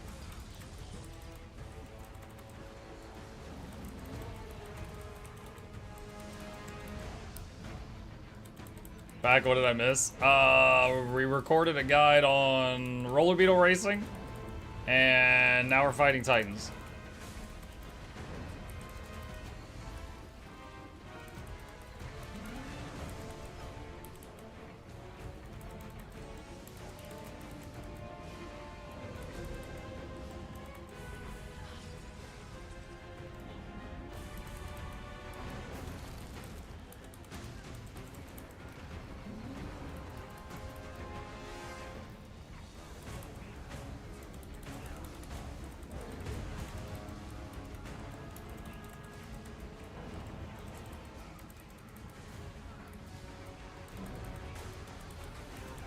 Three Leggy giveaway. Oh wait, I forgot who I was talking to. Yeah, I don't think Isaac cares about Leggy giveaways.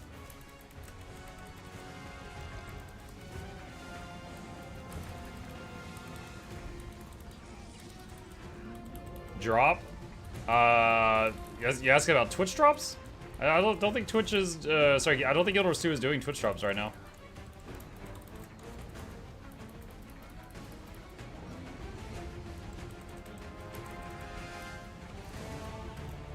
Butter drops? I gave some butter away already today.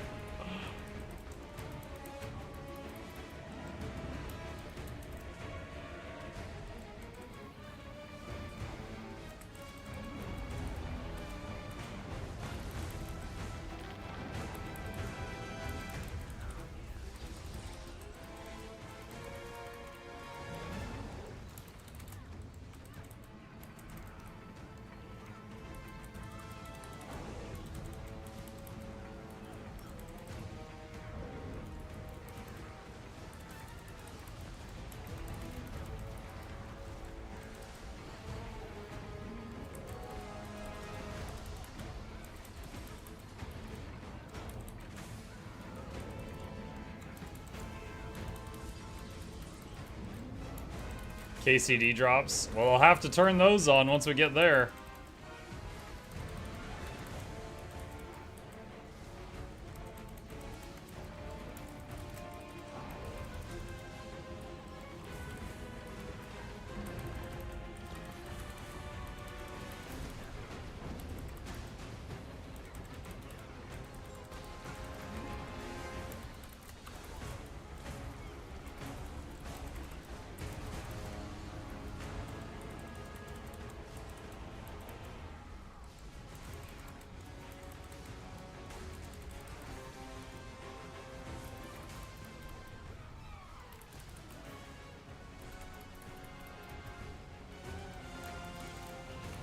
I'm just gonna AoE res right here. There's too many down.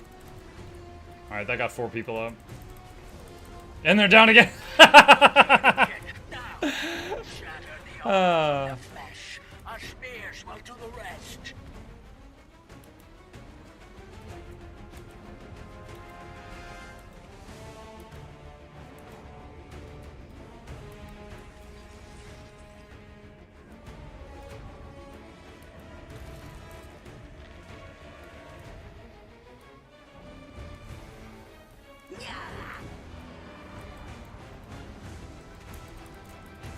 Of course I care, I have 90k golds, ain't enough for more shinies, even though I don't plan to play, I'll take it anyway. Race Milk for Butter, don't want you want to race him. Do you win? Yeah, I think Charmon did win. I think I mailed Charmon Butter. I was like, guys, I need help. I need someone to race me. You can even beat me in the race in order to record this video. And everyone on EU was like, nah, we're busy. And 3 people on A was like, we'll do it for Butter. So I server transferred to NA and I got some Butter.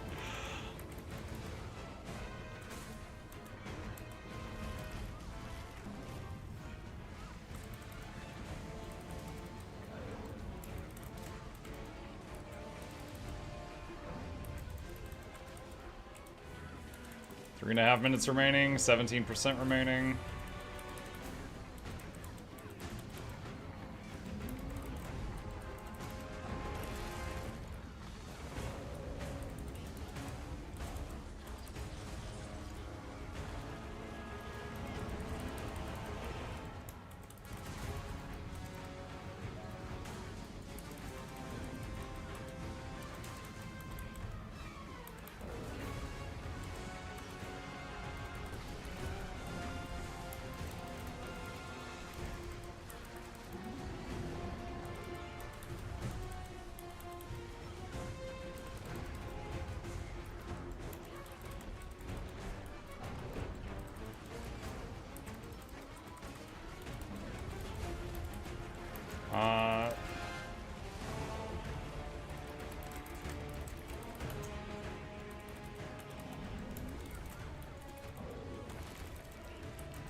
Say we res those over there.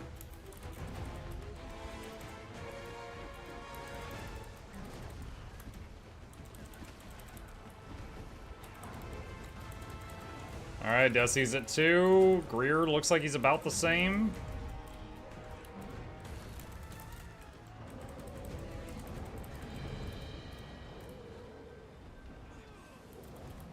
Come on, Greer. Hey! Slash map. GG! Very nice. Very, very nice. What all else fails, bribe the people with butter. You know, it worked today. It worked today. Hero's Choice chest. Get some pine logs. Alright. Awesome. Good finish. Good finish. Alright. Not to flex, but EU finish first. He's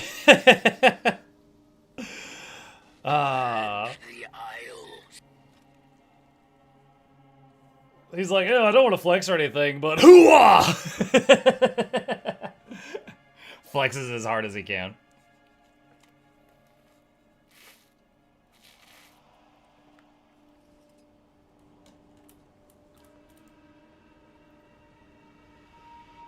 I'm just looking at this char here that's got the shirt like he just came from the beach.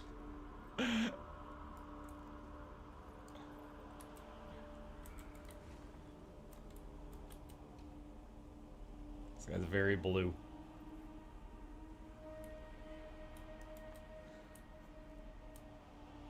I wonder if they'll bring back Armageddon Lords from the first Guild Wars. I don't even know what that is. I'd have to Google Armageddon Lords.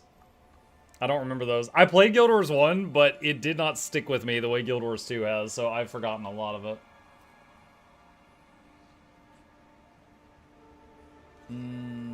So, let's see. The Last of Us is just another zombie thing. Kind of bored of zombies at this point. Bluebell, I think the thing with The Last of Us is supposedly, my understanding, is it's like incredible storytelling. Like, it's not just like Ooga Booga zombies. Like, it's really high rated, you know, it got a TV show and stuff like that, but I've been avoiding all the spoilers and stuff for it until I could play it myself, but I haven't been able to make it work on PC yet. Mike would enjoy the story, gameplay less so. So, like Chrono Trigger. There's plenty of games I finished where I enjoyed the story, but not the gameplay. You know, Yakuza 0. The story was great. I was shocked how much I enjoyed it, but yeah, I did not like the gameplay. I did not like the gameplay. The word Armageddon makes no sense in a fantasy world. Why not? I don't know. I think Armageddon, I just think like... I mean, in a fantasy setting? I mean, it could be like a magical nuke goes off. The Last Spell was basically that. The Last Spell was a game where a guy basically figures out the magical spell for nuke. And he destroys a city. And he doesn't realize that the queen's wife was visiting that city. And the the king is overcome with like regret, and he orders his wizards to reverse engineer whatever that was, and they make magical nukes, and he ends up starting magical nuclear warfare. And when the dust settles, most of the planet's been destroyed. Like most of the, you know, the surface. Ghost of Tsushima is a must play. I've played it, Adstrike. If you would like to see it, it's on Mukluk Plays. Fantastic game. I'm looking forward to trying out the sequel, seeing how it is. Hey Muk, quick question. I know you make a video for it in the past. If you have copper-fed runecrafters and silver-fed, which is the best for each salvage? Copper-fed for blues and white items, runecrafters for green, and silver-fed for yellows and oranges. Assuming we're talking about level 80 items. It would need to be referred to as extinction or apocalypse. Armageddon is a word that comes from our world's writings. I mean... the entire English language comes from our world's writings. I mean, it's just depending on where you draw the line. I think it's kind of funny sometimes though when stories are like, oh my god, they decimated our entire army, and decimate means to kill 1 in 10. Deci, like you know, decimal, like 10. So decimate originates from a word that means they killed 1 in 10 of our troops. But now we're just like, oh my god, they were decimated! You know, it's just like, no, they were wiped out. That's a different word. So, I mean, yeah, that's another just like word that has kind of shifted in meaning as people misused it over the years. I don't suppose The Last of Us is on GeForce Now? Yeah, that's a good question. I don't know. GeForce Now games. Let's see. Where's the game list? Hang on. That's a great question. Game search. Last. The Last of Us. Last of Us. Game is currently not supported. No! It's not on there right now. Very good thought, though. Very good thought. Hopefully someday. Okay. Cool. Alright, chat. Thank you guys for a wonderful morning stream. I hope you guys had fun. A few plugs on my way out. If you happen to be new here, my name is Muk. I stream every evening and every weekday morning. I make a lot of videos. Hit the follow button on Twitch. Like and subscribe if you're watching me on YouTube right now. These are links to my 2 YouTube channels. I'll be back in about 5 hours for the evening stream of Guild Wars Tuesday. Going to do a few more hours of Guild Wars 2 tonight, and then the giveaway that we do every week. And then I'm going to be starting Kingdom Come Deliverance 2, which I am really, really hyped for. And I'm probably going to be binging that a lot for the remainder of the week. As always, special thank you to our dear patrons. They keep this channel alive with their support. I could not do it without them. And with that, I am going to wrap things up here because I have some stuff I gotta do because life. And let me see who is live right now in the Guild Wars 2 section, and we could drop a raid on someone. You know, if Lorenity was live and on time, you know, she would be a prime candidate, but you know how it is with her. I guess Noxxi's fine. Our wonderful meme queen. All right, hang on. I'll set it up. So if you want to hang around, watch more Guild Wars 2, don't touch that dial. I'll pass you all along to Nox. And again, I'll be back tonight. Yeah.